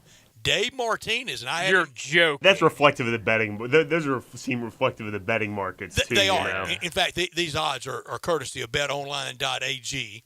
Want to give them props. Buck 1, Ollie 2, Dave Martinez 3, Bud Black 4, David Ross 5th. Oh, well, you're one of the greatest Cubs of all time. I can give you a break with that guy. I'm surprised you mentioned Davey Martinez is third. You mentioned. I hate David Martinez. You mentioned players that don't always get to ride off in the sunset. Some great players have tough outings. David Ross is a mediocre player his entire career. Goes out as one of the this guy is one of the greatest players ever played the game. Oh, David Ross. Babies for him. That's right. It's ridiculous. So that's a career that went kind of the opposite direction. Did they didn't rename it? Clark or Addison or both for him? I had to be. One David. That's right. Where they had David Ross. That's right. Exactly and right. at the same time, Cub fans wanting to admonish Cardinal fans, y'all make too big a deal out of Yachty. Are you kidding me? And have you listened to y'all lately? Yeah. I actually love that about Cardinals lore too. Is there's a Bo Hart bobblehead once a year. I mean, there'll be a Bo Hart weekend for the rest of the time. There'll be a Bo Hart weekend. I'm telling you. Rex Hudler. You know what? Cardinal fans did like that type of guy. Yeah, they'll love him. But what's so straight? Yeah, a person that no one's ever heard of, but is a Cardinal for life. I was playing this immaculate grid. I'm going through names all the time. I nailed it yesterday. It's so much fun. I love doing it. One name that I want to say all the time, but was only a Cub, so hard to do, but I think won 20 games one year, is Mark Pryor. Really only had 4 prominent years in Major League Baseball, too. A career that a guy that was their best pitcher for a period of time didn't have a very long career. I was surprised to see. Have you played Immaculate Grid today? I have, sure have. All but one today. So you had Rafael Palmeira as O's. I did Sammy Sosa, but generally I like to do a Rafael Palmeira. Gotcha. Sure did. Sure do. So you're doing live Immaculate Grid right now. I see. It's great. I love it. I love it. Let's go ahead and get to a break, and when we come back, it'll be time for Big Number of the Day. Start your day with Sports 56 Mornings with Greg Gaston and Eli Savoy. Weekday mornings from 7 to 10, right here on Sports 56 and 98.5 FM.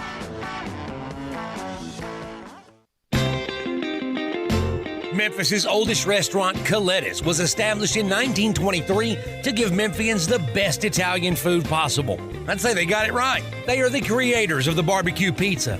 It was Elvis's favorite, and I know for a fact that a large will feed one person all weekend. If you need to feed several, though, Coletta's caters any event. Choose from homemade lasagna, ravioli, Alfredo, primavera, and so many other delicious items you can't help but enjoy. Impress employees or clients and treat them to Coletta's for lunch or dinner. Plan ahead and get your holiday party booked at Coletta's. Elvis's favorite place to go eat with his buddies at the South Parkway location, and Coletta's even has an Elvis room dedicated to him.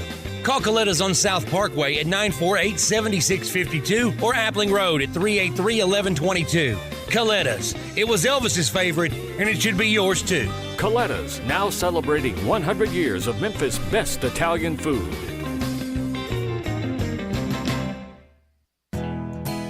Nestled in the heart of East Memphis, located corner of Park and Cherry, is a beautiful residential neighborhood. I'm here at Town Village Audubon Park interviewing a new resident, Carolyn. Share with us why you chose Town Village. Well, if your parents or special friends need to make that big move, let me share with you my experience. It was tough for me to leave home, but then I discovered Town Village. I would like to highly recommend Town Village to you and your loved ones. After looking at all the amenities and meeting all the people and staff, I was hooked. From restaurant, bistro, 3 meals per day, housekeeping, transportation, security, health care, physical therapy, exercise room, and even a heated pool and spa. Come see us and make your new home at Town Village. Visit us and call Daniel at Town Village Audubon Park at 901-374-7342. There's no place like home, Town Village. Homer Skelton Hyundai Genesis in Olive Branch has an offer you can't refuse. They will pay you to do business with them if you want luxury. And I'm talking the Genesis G70 car. If you would love to have that kind of new technology, they will give you a $1,000 rebate when you finance with Genesis Motor Finance. In other words, they'll pay you $1,000 to do business with them, and you get brand new luxury. You can't beat it. That's Homer Skelton Hyundai Genesis, right at the corner of Craft Road and Highway 78 in Olive Branch. Homer Skelton Hyundai Genesis in Olive Branch, where customer retention is amazing. There's a reason. They take care of you with a team that's been together for a long time. Whether it's finance or whether it's service, you can't beat them. Homer Skelton Hyundai Genesis. I'm with John Burgos from the world-famous Rendezvous in the Alley since 1948. Brett, we have catered parties all over this country and all over the world, from Singapore, Australia to Central Park in New York, but many people don't realize how much we do locally. For holiday events, office parties, tailgating, birthday parties, you can't do better than the Rendezvous. For example, you can get a cheese and sausage tray for 15 to 300 people for $3.75 a person. You can even build your own nacho bar for $10.50 per person. All you need is a minimum of 15 people. In many cases, we can arrange delivery and full-service catering. We've even made it easy to get to-go items. You can just park at our front door in the alley, put on your flashes, and we'll get you going ASAP. For all your catering items and prices, go to hogsfly.com, click on menu, and drop down to catering. Thank you, John. The Rendezvous, Mr. Charlie Virgos' Rendezvous in the alley since 1948 and celebrating its 75th year.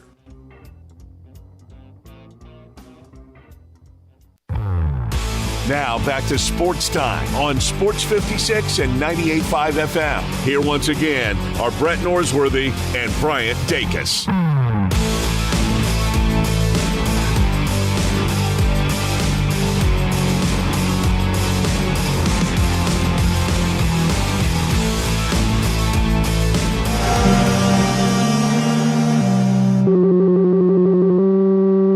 Big Daddy. Hello, Big Brand. It's a guy, he wants to be big, then he gets big, he doesn't want to be big anymore, then he gets small, but the suit's too big. Big Daddy. The big boy. You're a big guy. I think she's trying to pull a fast one on Big Daddy. The big number of the day. Jay Morgan, I would like for you to go first today. I was like when you go first. Yeah, but I have two big numbers today. I'm worried I might steal one of your big numbers, so I would like for you to go first, and I can just decide what I'm going to do. I'm actually extremely up on the Guardians. I talked about it the last couple of days, and they've been winning some baseball games, albeit the first series was against the Cubs. But yesterday they beat the Atlanta Braves, and I think the best team in baseball. And they've done it behind one of their top players right now, Ahmed Rosario. My big number today is 18. In his last 18 games, he's hitting .367, 29 for 79. 15 of his 32 RBIs this season has come in that span as well. So he is really on a hot streak. And like I said the past couple days, I'm going to keep saying it. I really like this Guardians lineup a lot. Yeah. I think they're sneaky good. We said we think they're one of the teams that can make a run late in the season, and I still believe that. I'm going to say summer of 21, after COVID, crowds back. I'm in St. Louis for Cleveland. They had 3 Rosarios starting. Really? Eddie, Ahmed, and who would have been the last one? They had 3 Rosarios and 2 Ramirez. Jose and that night at the game. Wow, that's great. That's crazy. That was almost like a immaculate grid. Those names can Really work. is, I'm yeah. telling you, Jose's been on a couple teams. My big number is going to be 12. We already talked about the Tigers in the Athletics game last night. 0-0, had to go to extra innings to decide a winner. The Tigers are the only Major League Baseball team to strike out 12 or more batters while allowing 2 or fewer hits and 0 earned runs and still lose the game. And that's since earned runs became an official stat in 1913. MLB teams had been a combined 319-0-1 when putting up those numbers over that time. So what the Tigers did, we kind of talked about it, but it was historically unheard of. Yeah, they're 10 under 500. I said it incorrectly. I was wrong earlier when I said 3 back. They're 4 back in the all-important loss column, but 10 under 500. That speaks to that division. My big number is 50. Yeah, the Cardinals lost for the 50th time this season yesterday. Last year, they lost number 50 on August 11th. Also, number 50, Adam Wainwright. His last 2 starts for the Cardinals. Now, he wasn't responsible for all this, but it set the tone, him being so ineffective early. They've been outscored 29-2 in his last 2 starts. Wow. Really? He might be done. He sure could I think he is. Here's one for tomorrow. U.S. Women's Open starts tomorrow. Lexi Thompson, she's 28 years old. Tomorrow when she tees off, she'll be participating in her 17th U.S. Open. Really? That's almost new math. I don't know if I understand that math. 28 playing in her 17th U.S. Open. Wow. She started at the ripe age of 11. That's it. That's incredible. I think Bo Hostler was like 17 when he played. 16. And we marveled at that. This girl was 11 playing in the U.S. Open. It's insane. And she's played every. We've had younger phenoms Sure. that couldn't sustain it. She has. Wow. I'll throw another big number at you. Please do. How about big number 10? We talked about Alek Manoah and his just awful fall. I mean, got sent down to the rookie league, gave up, 11 earned runs in his first appearance and only, 2.2 innings. Well, he had a double-A start, struck out 10 batters in his double-A start. He's going to start for the Blue Jays Friday night, so maybe we were a little too quick to hammer Alek Manoah earlier this year. Well, I mean, I don't think we were. What he was going through was pretty unprecedented in terms of There's a going reason down. why he was Very sent true. out. It's very true. He was sent to the backfields. Oh, man. I mean, as low as you can Rookie go. ball, trying to get him in the most obscure places possible to correct whatever was going on. He was off the grid. Mm-hmm. I hope it's a bounce back. I hope he comes out Friday night and is just dominant. And I like Alek Manoah. And I think Jay Morgan likes Alek Manoah, I used too. to until he kind of, we've already sold on the fantasy season, so we no longer care about Alek Manoah. Is he still on your team? No, he was one of the guys we sold. You're done.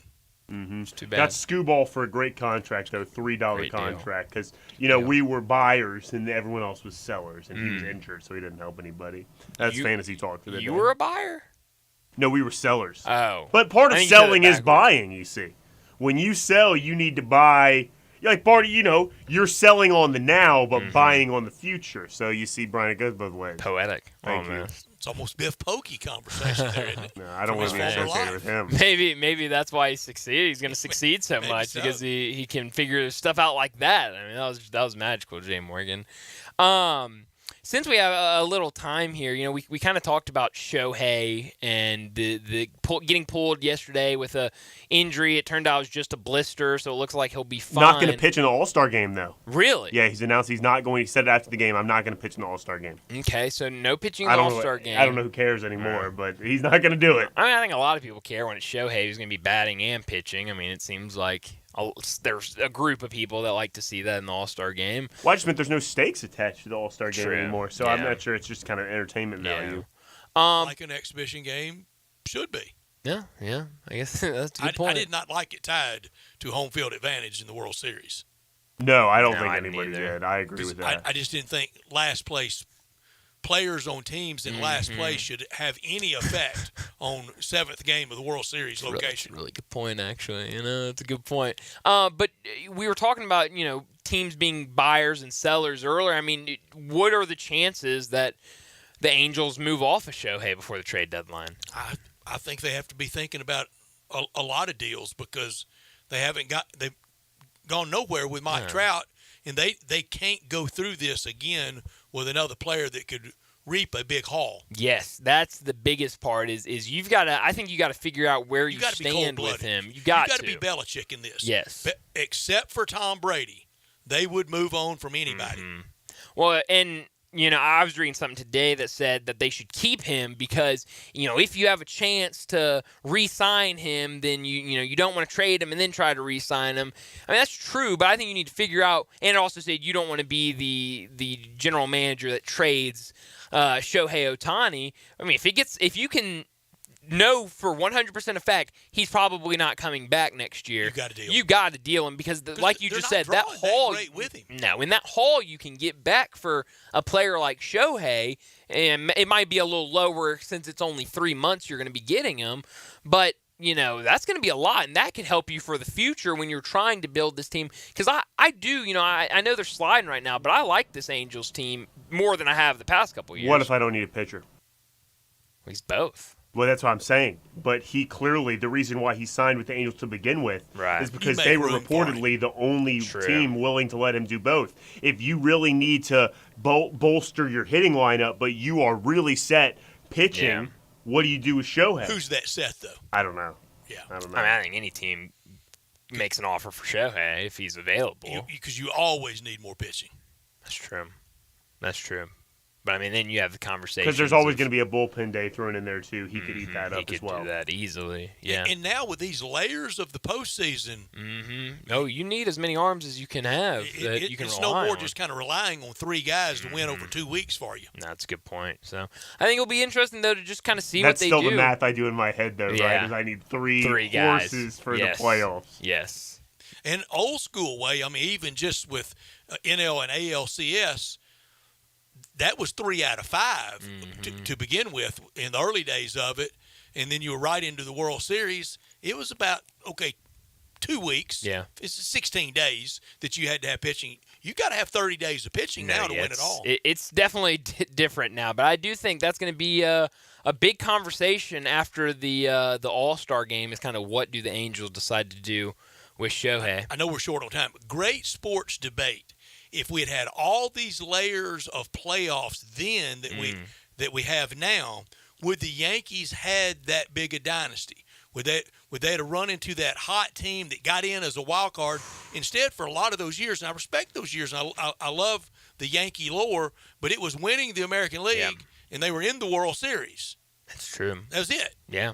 I don't know. And the Cardinals won it that way in 64 and 67 as well. Yeah, that's a good question. I don't know the answer to it, but it's definitely a good question. We're going to stick Bruce Marshall on that. That's a great person to ask. Well, let's go ahead and get to a break, wrap up our second hour. When we come back to start our 5 o'clock hour, Keith Smith from Spot Track will join us to talk about all the latest moves, signings, everything that's going on in the world of the NBA. We'll do that on the other side. This is Sports Time.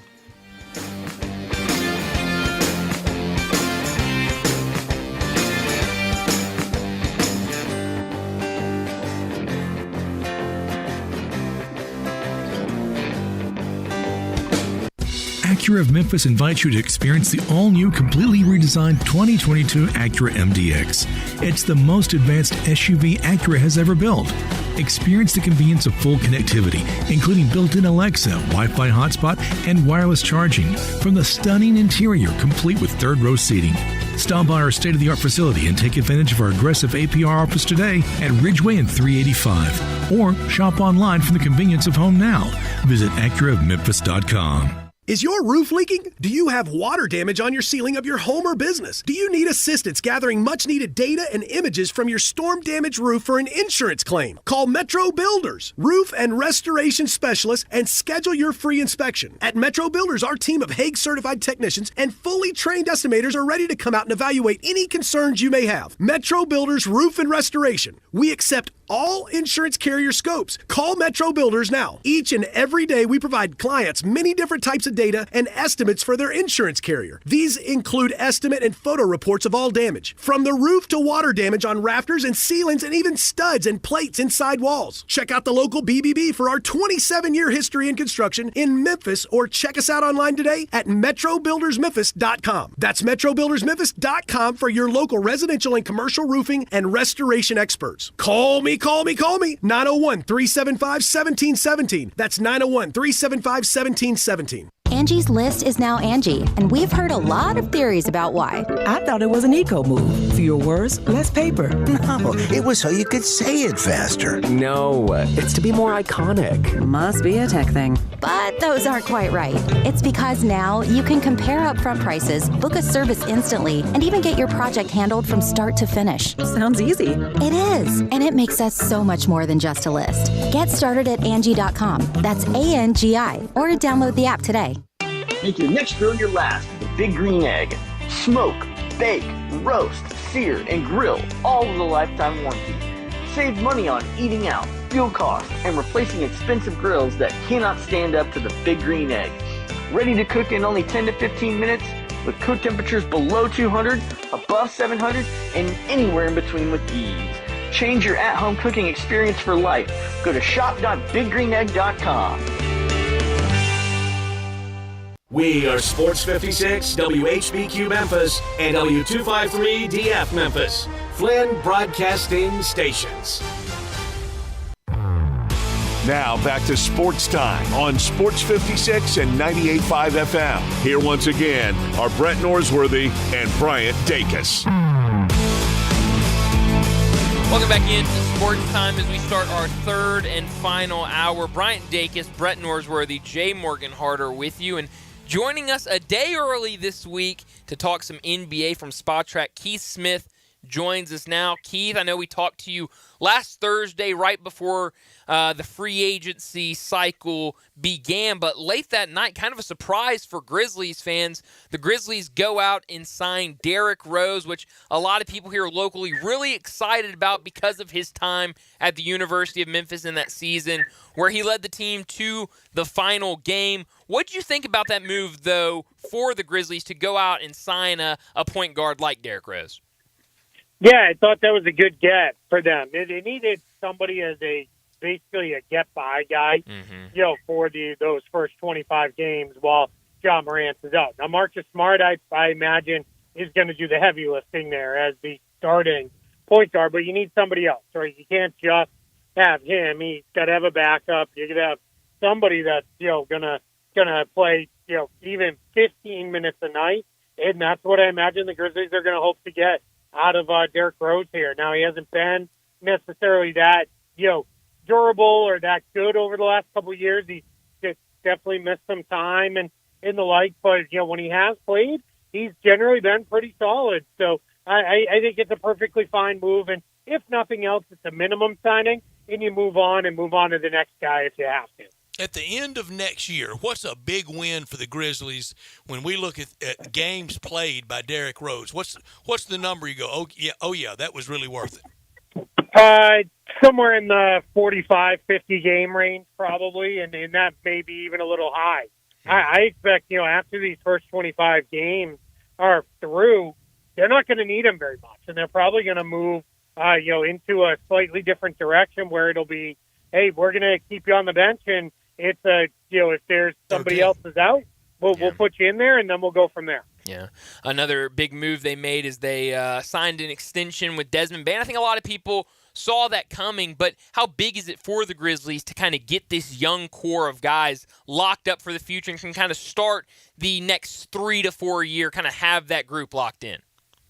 Yeah, huge, because now you've got your core, right? Mm-hmm. You know, these are guys we're building around, and this is a group we believe in to go forward, and if anything changes, it changes out of that, and they'll figure it out. But for the most part, they're ready to go, and I think, it's a Desmond Bane, getting that max extension, that's big because I think what's interesting in that deal for him is this is a guy who is really, really good. And when I wrote that I thought he was going to get a max extension, I took a little bit of grief because people were like, no way, this is overrating a guy. And the point I made was take a look at him and Devin Booker's first few years in the league, and you're going to see a lot of similarities there between the two. And, he's played really, really well. So I think, in this situation for Desmond Bane to be locked in, you got him. Yeah, it's a max deal.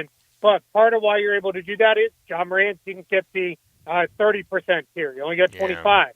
Jaren Jackson Jr. is on such a reasonable contract moving forward. So, all the rest of your roster's on really good contracts. So, really good work by the Grizzlies front office to lock him up.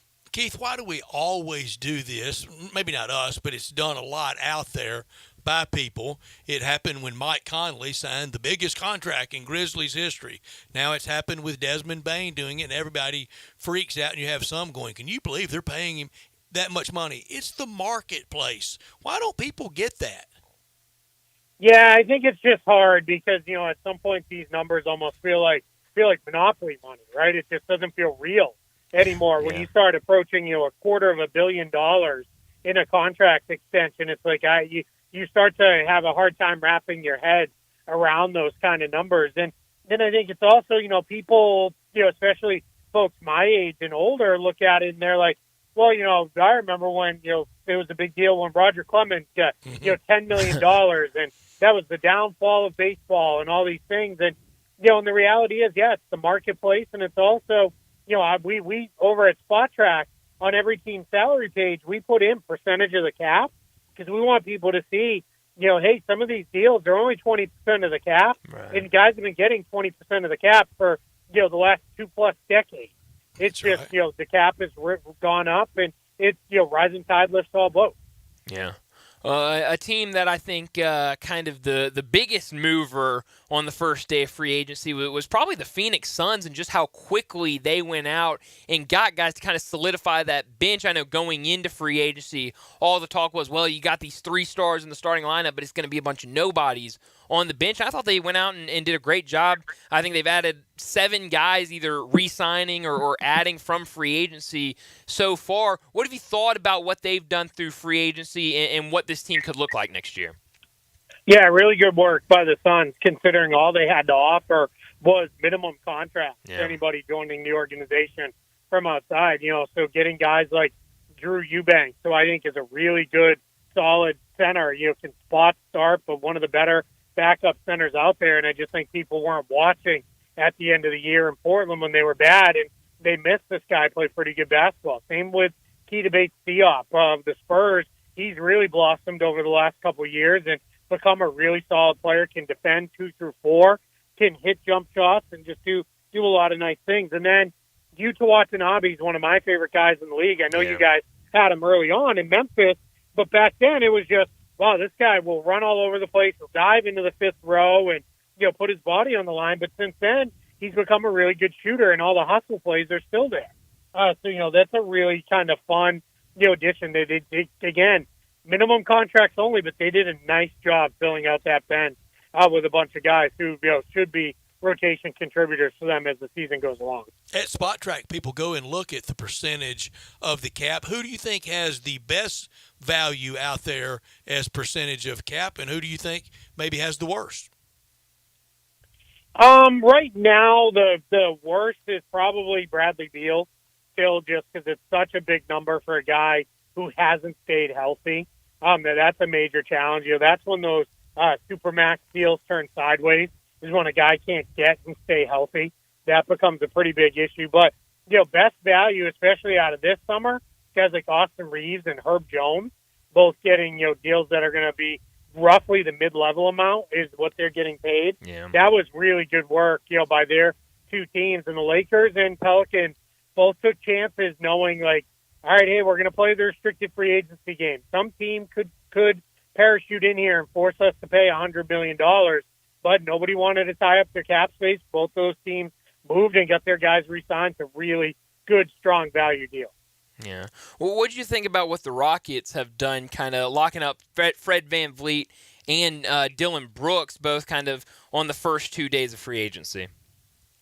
Yeah, I thought, Houston this is 2 things at play here. One is you have to spend to the salary floor. That's the way it works now. You can't sit, tens of millions of dollars under the cap. You're no longer allowed to do that.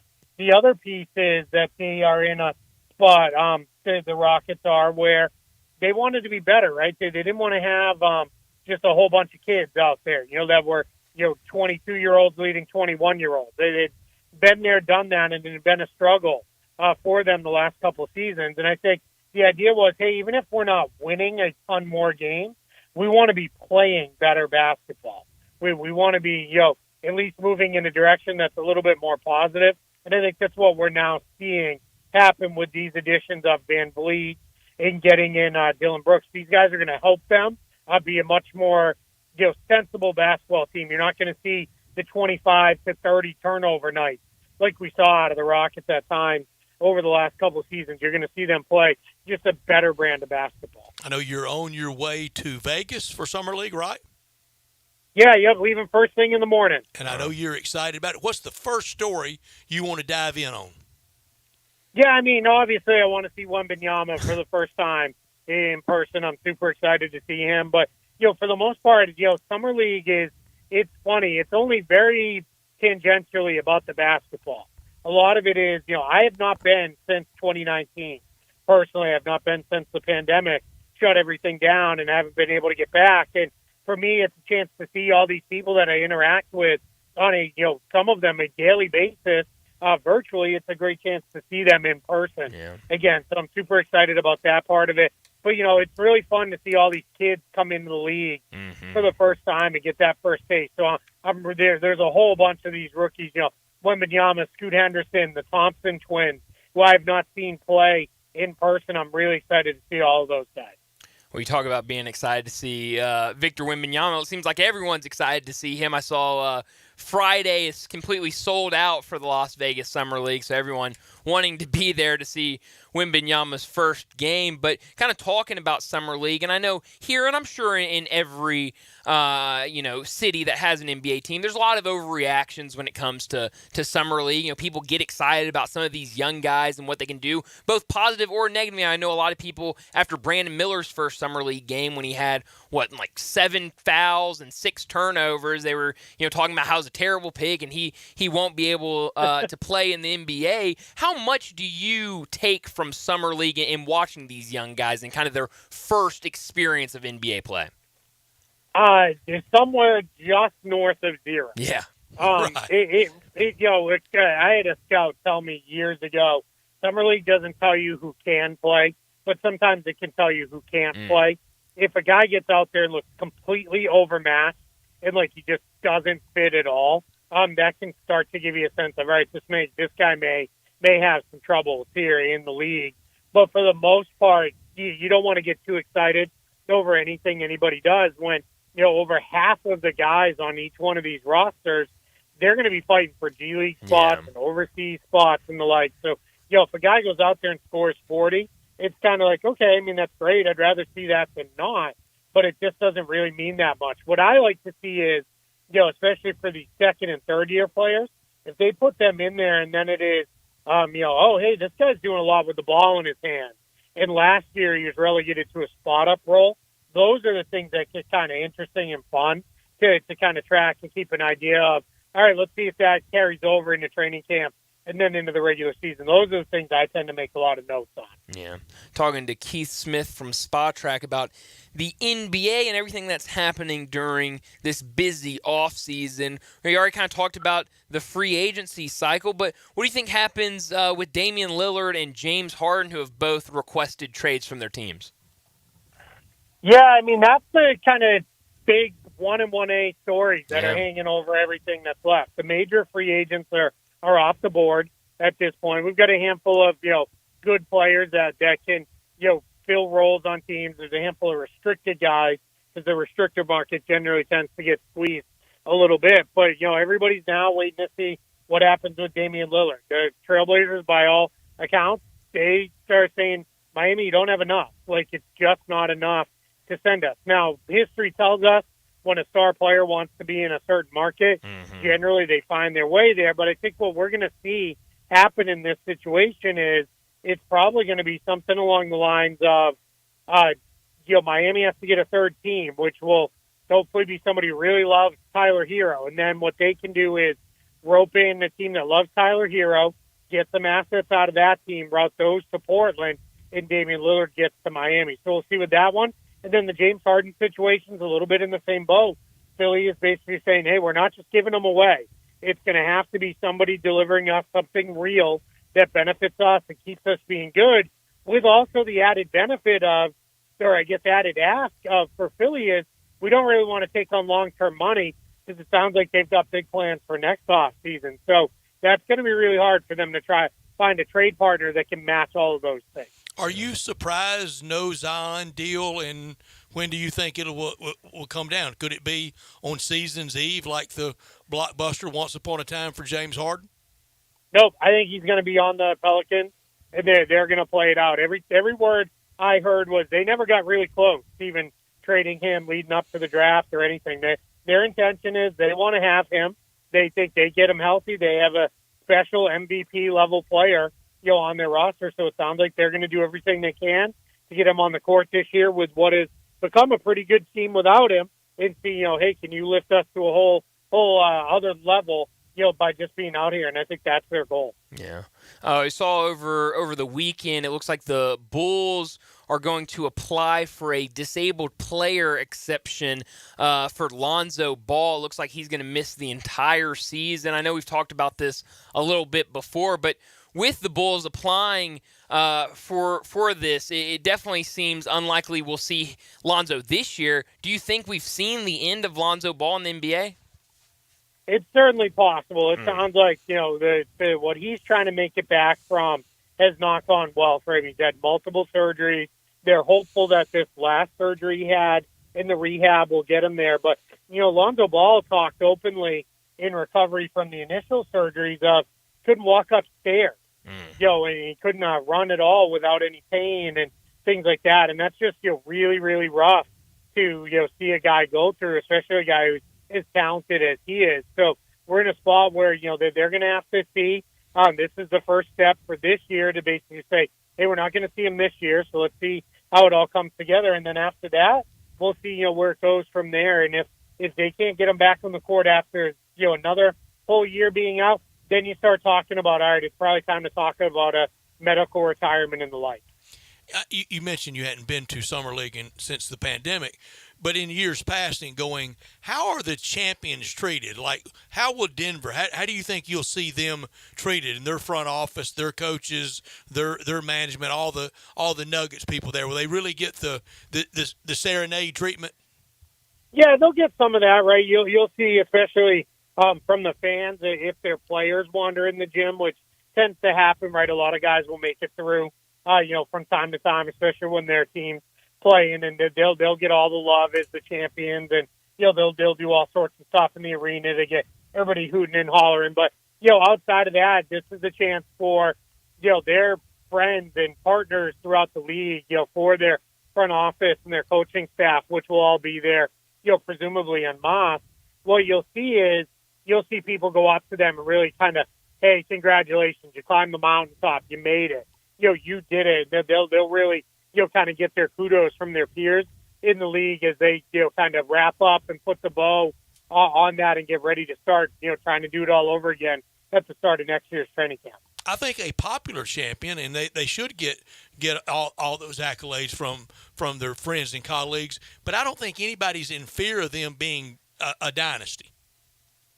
No, they've got a chance to be a pretty good team for the next few years because their core is all locked up, and their core is not full of guys that are in their mid to late 30s, right? They're all in their 20s, and they're all still really, really good players. So they're going to stick around. But this isn't like the Warriors, where it felt like for a while there was, well, you put the Warriors in Penn coming out of the Western Conference, and then, maybe with the East, we'll write Cleveland in and, really dark pencil and feel like we know what it is going into the season.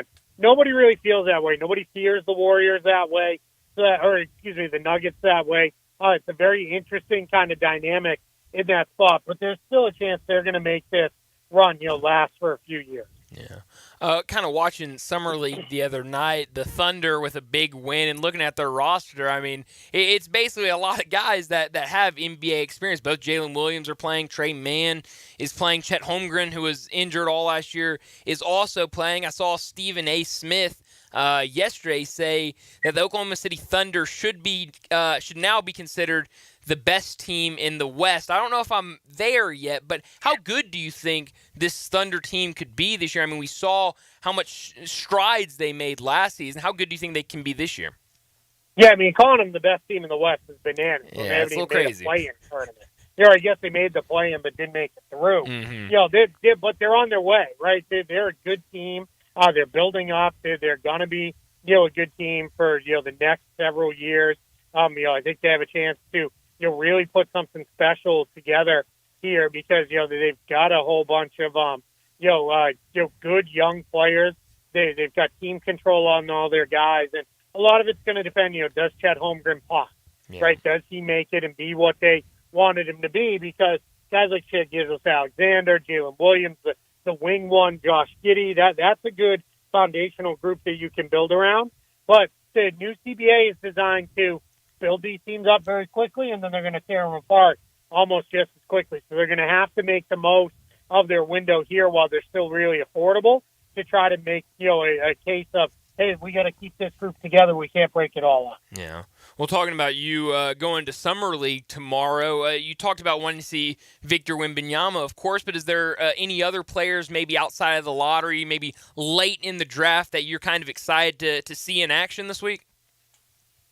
Yeah, I want to see if Cam Whitmore plays, from the Rockets. He I'm very curious to see, what he looks like. Can he get it going and, do some stuff? I'm very, very curious to see, what that looks like. I want to see, the Thompson twins, as I mentioned those. Yeah. That was earlier in the, draft, but, I haven't seen those guys. Sure. So I'm very curious to see what they look like as well. Yeah. Last thing for you, Keith, before we let you go, kind of talking about free agency. Were you surprised that Kyrie re-signed with with Dallas? And I know we saw him for kind of half a season. Who was they bidding against? Yeah, that's great. I mean, he wanted you to believe they were bidding against everybody. But what do you think this Mavericks team can look like with a full year of Luka and Kyrie? Yeah, I was not surprised that he re-signed. There just wasn't anybody for him to really bid against. Yeah. There was nobody else, really in the running for him. So I think that is the, big part of that. But, we'll see. It sounds like they're going to make a run at trying to get Matisse Thybulle in restricted free agency. And if they can pull that off, that'll be interesting. But for the most part, they're running it back. They've added a couple bigs, and we'll see what it looks like. But they should be a pretty good team. But I'm not told that they're going to be a, dominant, awesome team or anything like that, just because the depth of the West is so good. But when you're starting with Luka and Kyrie, if they can figure it out, that puts you a long way towards being ahead of a lot of others. Absolutely. Keith, I'm sorry I missed you last week. I swear I was going to ask you this, so I'll get it in now. The sale, it's official. Michael Jordan no longer owns Charlotte. What's his role going forward with the league? I almost could say anything he wants to do, but how do they utilize him and the new ownership group? Hands-on? Do they have a clue about basketball, or they just have more money than sense? Yeah, I don't know anything about those guys in there.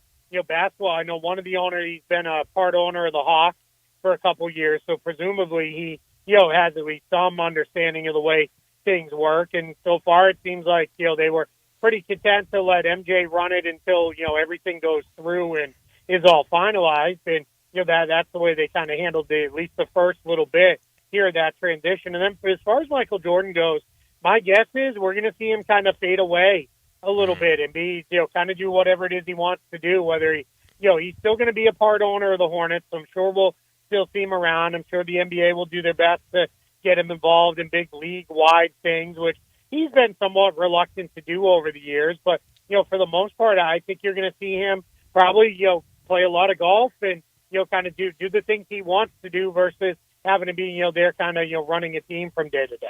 Yeah. Well, Keith, thanks for joining us. Enjoy Las Vegas, and we'll do it again next week. I appreciate it. Thank you for having me. Thanks, Thank Keith. you so much, Keith. And right now, I know they don't need me for the nominations from the crowd, but next year, since he's no longer in the ownership role, how about him here on Martin Luther King Day, Dr. Martin Luther King Day, and being one of the recipients of the Legacy Awards from the Pitt Hyde Foundation. Hey, I have no problems with it. Two thumbs up for me. That'd be a lot of fun. Wouldn't that be fun? But I don't want him going away. No, I don't either. I know he probably doesn't want the full-time schedule that he already has. Life's got to be real good. Oh, it's got to be. I mean, his name's always in the news for one thing or the other, so maybe. I think it's past time. The logo, change it from Jerry West to Michael Jordan. I'm all for that, too. Why not? Jay Morgan, vote. It's your decision. I think if you change it, you would do it for like Kobe Bryant. I like that. Because that is not a polarizing issue in terms of arguing MJ versus LeBron. Everyone likes Kobe, and Nobody could argue unfortunately passed away. You're not That's gonna why I would argue make that. change. Nobody can argue with this. We've got great barbecue in this town, and I know two great places to get it. The new Collierville Commissary at Houston, Levy, and Poplar, or the original in Germantown. Perfect for a big group and perfect to get out on the patio with this humidity down a little bit. And this weekend, we were talking about this weekend's weather, it will be ideal to get out on the patio and enjoy that at the Collierville Commissary at Houston, Levy, and Poplar. The Memphis-style barbecue and ribs done the Memphis-style way, the authentic slow-cooked way. If you're craving an easier way to order, text commissary to 33733. All these appetizers you could order as your entree, but you got to go slow and you got to pace yourself. And you got to let everybody at the table enjoy the appetizers like the cheese plate or the tamales, the smoked chicken wings, or the barbecue nachos invented, made famous at the Germantown Commissary in the early 80s. Everybody's doing it now.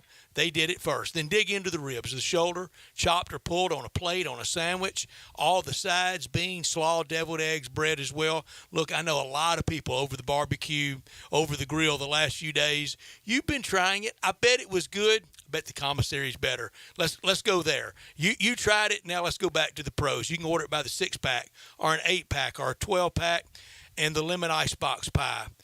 So delicious. Banana pudding, the strawberry cake, all the desserts. You can get whole pies, whole cakes as well. 901-754-5540 or online at commissarybbq.com in Collierville and Germantown. The party areas, the orders to go, catering. You can text in, and we're coming up on the best time of the year, tailgating season, high school tailgating, of course, Tiger Lane. Take it anywhere you want to go out in the SEC, down to the Grove. That's where you need to start the tailgate at the commissary, 901-754-5540 or online at commissarybbq.com. Let's get to a quick break. When we come back, we'll talk about what's trending. Be sure to follow us at Sports56 WHBQ on Twitter, Facebook, Instagram, and YouTube to watch live video of our shows, stay up to date with station events, and have chances to win prizes. Don't miss out on anything that's going on. Follow us at Sports56 WHBQ. Homer Skelton Hyundai Genesis in Olive Branch has an offer you can't refuse. They will pay you to do business with them if you want luxury. And I'm talking the Genesis G70 car. If you would love to have that kind of new technology, they will give you a $1,000 rebate when you finance with Genesis Motor Finance. In other words, they'll pay you $1,000 to do business with them, and you get brand new luxury. You can't beat it. That's Homer Skelton Hyundai Genesis, right at the corner of Craft Road and Highway 78 in Olive Branch. Homer Skelton Hyundai Genesis in Olive Branch, where customer retention is amazing. There's a reason. They take care of you with a team that's been together for a long time. Whether it's finance or whether it's service, you can't beat them. Homer Skelton Hyundai Genesis.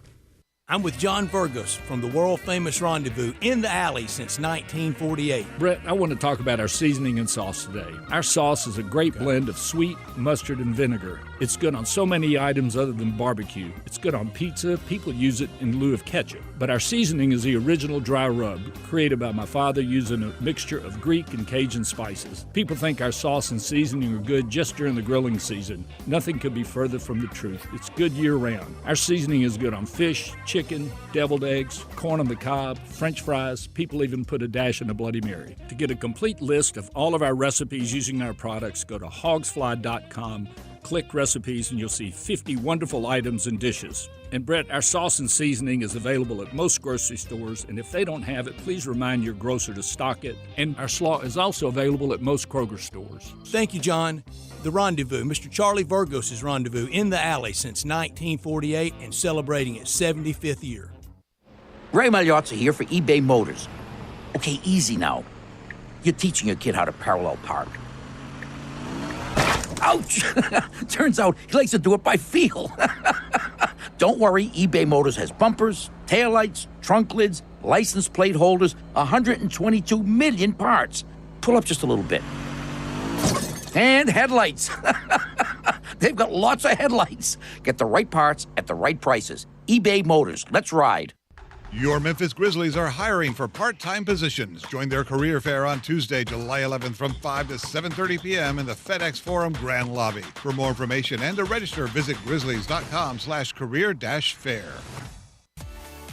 At Jason's Deli, when you're dining in or picking up curbside, you can expect wholesome food and no surprises, just delicious sandwiches, crisp salads, and quick quality meals made with the freshest ingredients and no artificial trans fats, MSG, high fructose corn syrup, or artificial colors and dyes. Around here, a lot of thought goes into what we put into our food and what we take out of it, because you're not just taking a bite, you're getting a taste of who we are. New items are constantly being created to expand our menu for all tastes and special diets with vegan and gluten-free options available. Convenience and on-time delivery you can count on. It's just a click away at jasonsdeli.com, so whether you need to feed 5 people or 5,000, the team at Jason's Deli, they have the credentials and the commitment to keep you satisfied. Freshness is nearby at Jason's Deli with locations at Ridgeway in the Park Place Center, Poplar and Highland, Germantown Road in Cordova, and on Goodman Road in Olive Branch. Jason's Deli. It's wholesome food and no surprises. Listen Sundays at 11 a.m. to join Idlewild Presbyterian Church for worship. Idlewild is a PCUSA church located in Midtown Memphis. Now back to Sports Time on Sports 56 and 98.5 FM. Here once again are Brett Norsworthy and Bryant Dacus.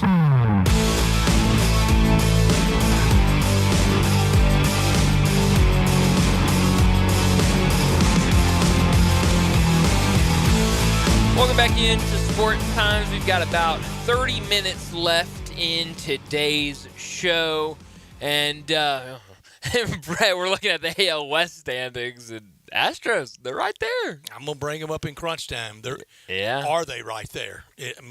This is the Yogi Berra fork in the road week for a lot of teams, for those teams to start this planning of, and so many people are looking at total blow-up. Yeah, no, you are absolutely right. I think a lot changes after next week's All-Star break for sure. You have to be honest with yourself. Are we really in it? Yeah. One of probably the toughest organizational meeting. I don't know if you saw it on NFL Network, but the story on the 1995 Cleveland Browns. Have y'all ever seen it? No, I have not. Well, it's Belichick, and my buddy Phil Savage was general manager. Nick Saban's an assistant coach. Okay. It's all, Ozzie Newsome's front office guy, and they're showing a staff meeting. I can't use the language. And Nick Saban, just as calm as you can be, in very colorful language, to Bill Belichick, respectfully, but to Bill Belichick. He says, Coach, if we don't practice better for this game than the last time we played them, we're going to get the blankety-blank beat out of us. We all have to practice better. Yeah. And Bill Belichick, Nick, you're right, or Coach Saban, whatever you call it, you're right. We all have to do. Just the inside view of it, you got to be honest with yourself. Oh, yeah. You got to know where your team stands. Absolutely. And the team that's now on the screen, the Los Angeles Angels, I think they got to be honest with themselves. But what good does it do for, the Cardinals? And, again, I don't pay as close attention to the great work that Keith Smith and his colleagues do at Spot Rack. They do a really good job of laying out everyone's finances, whether it be basketball, baseball, you name it. And so I don't pay enough attention to that, I'm afraid. But in my mind, really, the Cardinals are a pitching staff away. And honestly, it's hard to sign that many pitchers in the offseason. Not that many come available. It's much easier said than done. But why would I have a hard time seeing why you would blow it up. I like the lineup. You just got to get some healthy arms that can eat up some innings for you. But, if I'm the Cardinals, let's say. You got to give to get. Got to. To get those arms, you're going to have to give up the one or two attractive everyday pieces. However, most attractive, Paul Goldschmidt. But not everybody has MVP caliber players in what a lot of people would consider to be the best defensive player in baseball in Nolan Arenado. Not to mention he can he's hit the best third baseman in Cardinals history. Better than Scott Rowland. Yes. Wow. I could get behind that. Yeah. Certainly is a more consistent hitter, hits for a lot more power, and is probably just as good in the field as Scott Rowland was. And then Paul Goldschmidt's an MVP. So is that we're selling – I know you guys said you wanted to sell Shohei Ohtani, even though I'm down on Shohei Ohtani. I guess if you don't know he's going to re-sign there, but these are two guys you can't risk it. You have these two guys locked up for if you're the Cardinals, though, right? They're locked up guys for the foreseeable future. Control. You're absolutely right. The bats aren't the problem with this team. It's the arms. But that's been the problem for the last 2 years, and they still have yet to sign anybody. Well, it's because they won't deal any of their prospects. I mean, they've made it very clear that their top 6-7 prospects they're not sending anywhere. No orthopedist am I, but Mike Trout's injury is the left hamate, Hamate. Sure. You know what that is? That's that big bone that pops up. Yeah. You turn your wrist inside. That doesn't sound good. No. Doesn't sound good. That sounds like that. I don't even want that bruised. Well, you push on it too hard and you can kind of feel it. I'd hate for it to be broken. Your funny bone? Yeah. Oh, runs right sure, up the arm. So he broke that bone, and I hear reported every 30 minutes about Shohei Ohtani having a crack in his fingernail and not being able to pitch in the All-Star game. but this guy broke this big old bone. You show it's on, he's still hitting. And it's one of the great Jerry Seinfeld routines of all time. A lot of his baseball routines. The first one is we're not fans of teams. We're fans of clothes. That's right. You put on our laundry. Clothes. Laundry. We're fans of laundry. You put a great bit. I was about to say you've seen this, haven't you? It's a great bit. Keith Hernandez, when he had on my laundry with the Cardinals, loved him. I mean, just adored him. Had a great night out in Memphis one night with him at the Cardinal Caravan. He changed clothes to the Mets, and I detest him and hate him. All he did was change clothes. That's right. Yeah. And that's the sign. But another one is Jerry Seinfeld talking about the difference between baseball injuries and NFL guys. NFL guys out there literally, something just hanging by a vessel, and they're still playing. Baseball guy stops play, asks the umpire, "Do I have heat rash?" Sounds about right. And it's about right. But to be effective pitching, you need the cuticles right. Yeah, I guess so. That's what we're saying. Ed Rodriguez is pitching today, making his first start since May for Detroit. All three of us had him in our top 4 for the Tigers. We also like the over 4.5 strikeouts, just to put that That's out what there. I was about to say. Is Just Brian throwing and that I, out there for the people. Brian and I both bet on him to go over 4.5 strikeouts today, and John says, well, it's his first start back. Do you think it would be some kind of innings restriction? And I saw that his injury was finger-based. And I said, generally, like innings restrictions, like if you have some kind of structural damage to like your shoulder or elbow like or something. a leg or something. A finger doesn't seem like it would be something that would restrict you innings-wise. Is it really? It could be. That's what John Harden said as well. He goes, Did he? yes, it could. He goes, it absolutely could. Fingers important. It could restrict your innings for sure. Oh, I love when I'm sympathetic. I disagree. I think he'll be fine. I don't know. I agree, too. 4.5. I mean, that's not a lot of strikeouts. I'm He had a predicting 10% one of the great strikeout rate. Hardwoods ever tomorrow. Oh, you sent John a star and did Because you? I provided him some info on it. It's a risky play there. No, it's honestly a great play. It's a great play, He's and very the prepared riskier now. the better for Hardwood. That's very Oh, true. very risky. When you talk about There's a limit, though. I tell you, I've crossed it a time or two. you talk about just bringing up the topic is too risky for me. Yes. Well, sometimes the joke pops into your head, and you got to gotta say it go and with before it. it's too late. You There's say, "Oh betting gosh, I odds can't on say this. that on the radio." Say that, yeah. Well, we talked about Michael Jordan earlier. I mean, you listen to John Harden's show.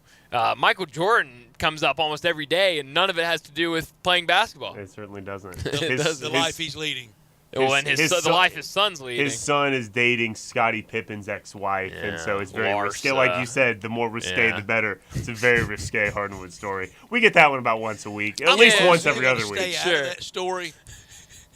But don't you think every party involved in that is maybe trying to push it a little bit? Oh, maybe so. I'll tell you what, though. Scottie Pippen's son, you could see him playing, I'm sure, this summer league for the Lakers. Oh, absolutely. He, very good player at maybe. Vanderbilt, had a really good G League season last year. Hopefully he continues on that this year as well. Scottie Pippen's hometown for lunch anywhere y'all want to go tomorrow. Oh, somewhere in Arkansas. Yeah, I don't know. That where. narrows it down somewhere in Arkansas. I got the state down. Say Morgan? Couldn't tell you. Haywood. Starts with an H, but not Haywood. I have no idea. Hamburg. South Arkansas. Hamburg. Interesting. Couldn't tell you any. Yeah, I couldn't tell you that. That's on me. He would be my. We got to do this too. Remember, we promised the state of Arkansas basketball products it's produced versus the city of Memphis. I would have Scottie Pippen as my two guard. Derek Fisher at the point.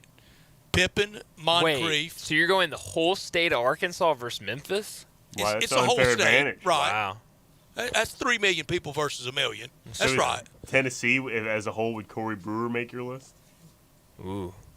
He's a famous Tennessee. Sure is. Yeah. Tubby Smith wouldn't MOP of the Final Four. Wouldn't recruit him at Kentucky. Said he wasn't big enough to play at that level. Ended up winning MOP of the entire NCAA basketball tournament. Won 2. Wow. I would have Derek was Fisher. a 10-year pro at least. Syracuse. Sidney Moncrief, Corliss Williamson. Great one. And just to rub it in on Memphis, Keith Lee is my post player. My sixth man would be Joe Johnson. How close? Oh, Wow. I think you should start. Yeah, how that's close? crazy. How close does Austin Reeves come to making your team? Making the team, the 15. He might be seventh man with Malik Monk eighth. Whoa. Oh, Malik Monk's another good one. I'm telling you, Another really good one. Arkansas does not get. I brought that up back during the NCAA tournament. Is it does not get the credit for the high school basketball it produces. No, you're absolutely right. I do think if we do end up bringing that to the table, I feel like there'd be quite a bit of a generational gap between my starting 5 and your starting. Yeah, I can't believe you didn't put Joe 5. Johnson in the top 5. I think he would be my he's oh man, he's unbelievable. Corliss Williamson I love as well. Right there for Joe Johnson. I mean, it won't be soon, but someday Hall of Fame. Yeah. Oh yeah, he's still playing in that Big 3 tournament as well. Speaking of the Big 3, they're coming here town, soon, right? Yeah, but I don't think that racks up Hall of Fame bullet points. No, but I'll tell you what, I would. You think it should be resume point? I went to go see the match. That's people that don't play golf playing golf. I would absolutely go see Big 3, see guys like. Oh, I'm 100% going in a couple weeks. Michael Beasley. I mean, I don't care. I want to see Michael Beasley score the ball. I want to see Joe Johnson score. I don't care what kind of exhibition he is. That's generational because that's neat. You couldn't make me go to 3. Oh man, I'm going 100%. But I've already decided. Not even. It's like going to watch. Like if you heard that all these professionals were playing at your local YMCA like or something like that. Like that. going to watch that. Yeah. Not even a pro-am. Like they were playing pickup at the YMCA, and I feel like that's what I'm going to watch. I did that once upon a time. I used to go to Bluff City Classic. Would go a lot. Summers of 93, 94. The last time I went, summer of 94 or 5. Dwight Stewart at Arkansas, big man. Mm-hmm. Got the ball inbounded to him on the baseline. So basically 94 feet in front of him. He went the entire length of the court without being turned one time. I said, that's it. I'm out. I can't do it anymore. Can't do that anymore. And then we got the best in the world that I can go see quite often in the NBA. So the appeal's not there for me. I like watching the 3-on-3. Yeah. I like all the stars. Michael Beasley's my favorite player. Yeah. I follow him on Instagram. Isaiah Austin. I follow him on that. Doesn't fit at all what I'm about to say. I love here. Isaiah Austin's. I like Michael Beasley. I still follow him on Baylor. Instagram. He is an incredible scorer. Is great touch. Like not as good as Carmelo Anthony, but that style of play with his touch. And you have them in this really condensed area where they're always playing pretty good defense. So the shot making level. These are still pros with great touch. I've enjoyed watching it when I watch it, and I think going to see it live, I very rarely stick to it. If I see it on, I'll watch a couple possessions and change it. Seeing it live, I think that would do it for me. So your all-Memphis team, would it or would it not include Bobby Bingo Smith? I'm afraid it would not include Bobby Bingo Smith. It would have Thaddeus Young on it, though. It absolutely would have Thaddeus Young on it. Marc Gasol, have Penny. Yeah, absolutely. That's 3 pretty good starters right there. That team's starting to fill up pretty fast. I sat next to Thad Young on an airplane once. Did you talk his ear off? Tried not to. I think he's the best player that Shelby County's ever produced to go on to the NBA. Still playing, still contributing as well. I'm sorry, I think he's better than Penny. I know it's heresy to a lot of people. I mean, the guy's had a 16-year NBA career. I thought Bingo career. Smith was better than Penny. I thought Marc Gasol was better than Penny. I don't know if it's actually been 16 years Thad Young's been in the league, but it's been close. close. He's been in the league a long time. From Mitchell High to the NBA. It's hard to be in the NBA. Georgia Tech. I mean, it's hard to contribute at that level for that long in the NBA. I'd say the same thing about Rudy Gay. I think it's even more impressive. Even though Rudy Gay is not the caliber of player he once was, the fact that he can still contribute in the NBA at this age is unbelievable. It's a testament to his greatness. I got my brains beat out here defending Rudy Gay. Really? Really.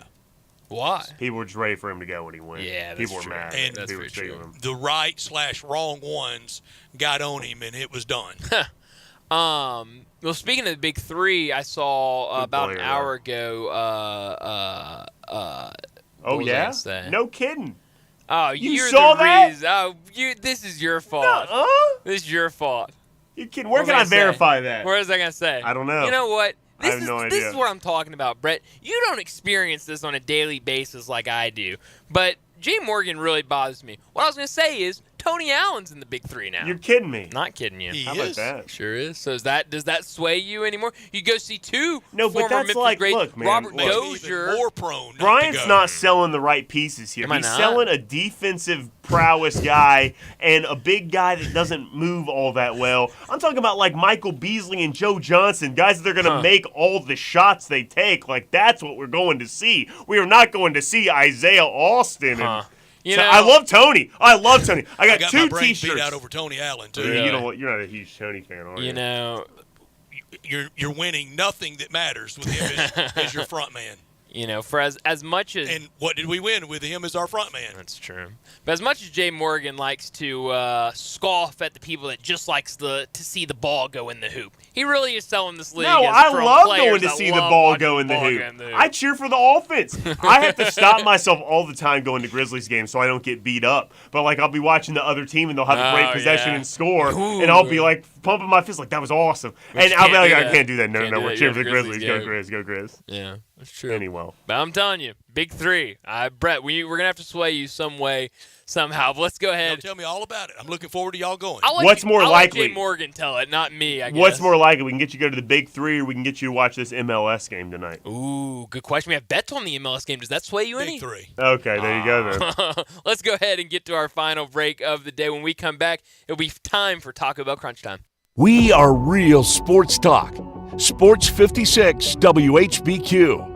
Available on your radio dial at 560 AM and 98.5 FM, as well as around the world online at sports56whbq.com. Take us with you everywhere by downloading the Sports 56 app. And at home, just say, Alexa, play Sports 56. Wherever you are, stay tuned in to Real Sports Talk. Sports 56 and 98.5 FM.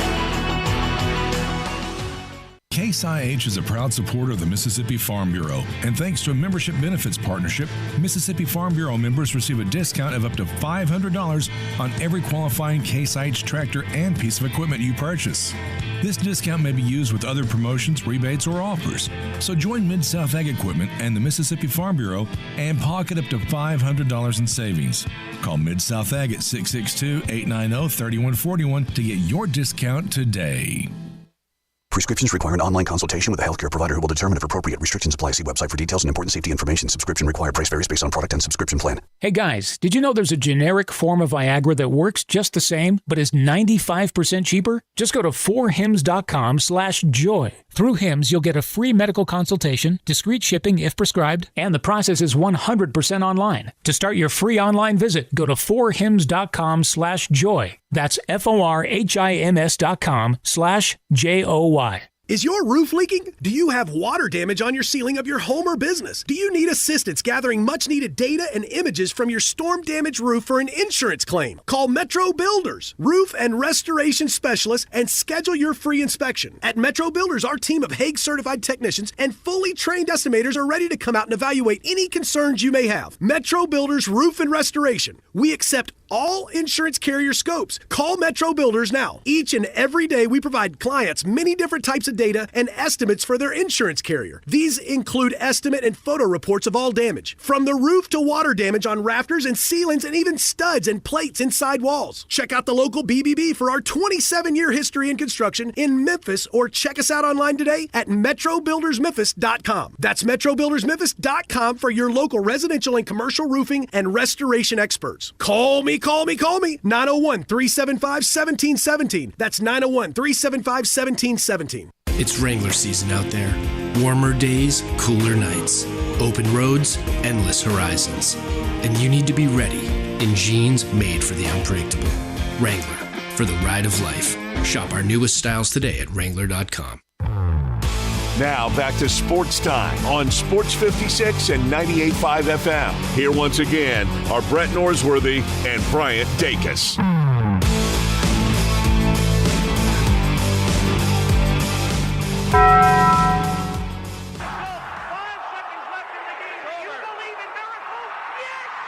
Go crazy, folks! Go crazy! This is for all the biggest crunch time. You are looking live. In your life have you seen anything like that? Goodbye! Hello, Haskins. It's obviously crunch time. Hammer, nail, coffin, this baby is over. The double steak grilled cheese burrito, so good. Double the steak with nacho cheese sauce, seasoned rice, red strips, sour cream, and the 3-cheese blend wrapped inside a warm flour tortilla, with even more 3-cheese blend grilled on the top. The double steak grilled cheese burrito, it hits the spot now at Taco Bell. And at Taco Bell, when they say they are feeding people's lives with unexpected good, they mean it. Bowl food you can't get anywhere else. Well, what I learned day. Brett, earlier in the show, we kind of talked about how much we really put into Summer League, how much we expect to get out of it. I like to watch it just casually. It's fun to watch, I think. But one thing that I really like watching is all of the former Tigers that are getting a shot with these teams. Maybe something can work out with them, but it's just fun to continue watching them, especially if you're a fan of the Tigers or any other teams. Kind of seeing your former guys, especially the more recent guys, getting that shot is definitely cool to see. And the newest addition to that group of former Tigers, KO. He's going to be playing with the Dallas Mavericks in the Summer League. KO. So he said he was going to leave early. He thought he had an opportunity in the NBA. And I guess he showed us he did. Who breaks the news to him? He does not have an opportunity. I would rather it not be me. Remember when I was big on him? Unfortunately, I do. Like late November last year? Mm-hmm. Okay, what I learned today, Nelson Cruz designated for assignment by the Padres. A big special thanks to Nelson Cruz. It was Cruz who was cheating in right field when he should have been playing back, but he was cheating in because he wanted to be first to the dog pile in that famous Game 6 of the Cardinals and the Rangers, and the ball gets over his head for the ninth inning triple by David Freese. That triple gets forgotten. It was almost as big as what happened 2 innings later for David Freese. So, Nelson Cruz, thank you very much. You gave the Cardinals their last title because that was a routine play. Sure was. Remember it very well. What I could have done without is this start by Ed Rod. It's hasn't been going well. We said earlier we liked Ed Rod tonight, over 4.5 strikeouts. Through 1 inning, 3 hits, 3 earned runs, and only 1 strikeout. Gaming can be cruel. It can be. But hey, long game. It's not over yet. You're playing the Athletics. Let's get a couple runs on the board. Let's trust Ed Rod. Can't get down over 1 inning. But I saw they flashed him on the screen a second ago. He looks warm. Is Nelson Cruz going to get to 500 home runs? He's at like 470 something. I think he wants to play till he gets there. Yes. I bet he does. Better chance, Wainwright to 200 wins or Cruz to 500 home runs? 464. I'm going to say Waino. There's no chance he gets 36 home runs. I could have done without. I just can't do the Grizzlies Summer League Twitter. I'm interested, but I'm not as interested as some. Most of these players that are getting all the hot takes and the tweet storm, if they weren't drafted in the first round, they almost have no chance of ever contributing to a team. Speaking of Twitter, what was the big dust-up with Twitter all weekend? Oh, Brett, don't get me started on that. I also missed that. Y'all missed it? I have no idea what he's talking about. They throttling or so they put it to where I guess supposedly there was some sort of security breach or something. It supposedly is what happened. And so if you were Twitter verified, like Jay Morgan Harder is, where he pays however much a month, you could see up to 6,000 tweets a day. That's a lot, isn't it? Yeah, sure. If you don't have Twitter Blue, but you've had your you've had your Twitter for a while, you could see like 600. And if you're new to Twitter, you can only see 300. How do I know how much I see a day? You don't. And so for me, I would go to refresh, and it just wouldn't let me refresh. It would say you've reached your limit or whatever. So a lot of Saturday, I couldn't be on Twitter because I couldn't see anything. I hated it. I missed it. They quickly fixed it. I guess I missed it because I have the. Yeah, you didn't know anything was happening. So you basically have unlimited. That's right. The whole world's burning under you, and you had no idea. Go watch my videos where I post funny things NFL coaches say. Coach compilations, coach speak. That way it'll all be worth it. That's right. Do we get that this fall, or is that just? Oh for no, next show? always. Everybody. Okay. Hey, if you want it, you got it. If you want I will promote it as often as you let me. I want the college version on our show. That might have to be my job. I'm not sure there's enough hours in the day. I'm afraid. You got enough jobs. It's a long process to do the coach speak. A lot going on tonight across the sports world. Where are you beaming? I am beaming to Angels at San Diego. Crossroads for both teams. Padres are probably too far back.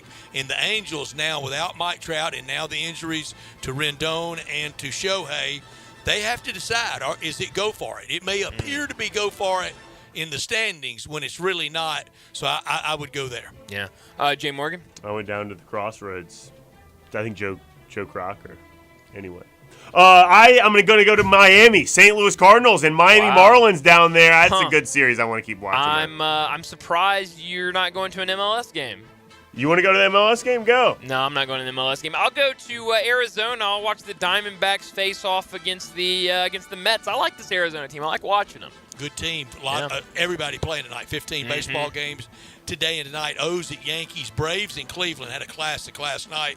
Maybe the best game of the night, Seattle at San Francisco. That's crossroads teams, isn't it? Sure is, but I don't like the pitcher. I don't know who this pitcher is for Seattle tonight. Not a fan of him. You watch the Cardinal broadcast, and you will hear the love they have for Skip Schumacher and that Cardinal-laden staff. Oh, absolutely. What I'm keeping an eye on tonight, and I guess through the rest of the week, is what happens with West Virginia transfer Jose Perez. I talked about Jose Perez kind of right when all of this started and players were allowed to get back into the transfer portal. Jose Perez was at Manhattan a year ago, and right before that's right. The Jaspers that aren't in Manhattan. Where are they? The college is Manhattan. It's in the Bronx. Yeah, it is. He was at Manhattan 2 weeks before the season started, and this coach got fired, so he transfers out to West Virginia, thought he would be able to get immediate eligibility at West Virginia, doesn't get it, so he has to sit out a year, and now his next coach gets fired, and so he's back into the transfer portal. It looks like Michigan, Gonzaga, Georgia Tech, and Oregon are the first four teams to kind of the San Diego State of players. He really is. And there's nowhere to bluff. I mean, he really is. We don't bluff. Yeah, I mean, that's awful. Steve Masiala's not the coach there anymore? That's the old Rick Pitino guy. I think he might be his assistant. Yeah. But it's going to be interesting. I mean, I hate it for this guy. I mean, two Why times. do you have so many quarters? It's for the vending machine. I bring like a pocket full of quarters. And around this time, they've been in my pocket so long, they bug me, so I take them out and I stack them all very Brian's neatly. a fidgeter, Brett. Oh, I fidget all the time. Makes Jay Morgan throws scissors around. I don't throw scissors. I I've maybe never throw seen him pins. throw anything. I throw pins a lot, but not in like an angry way. I'll toss them against the wall and catch them or something.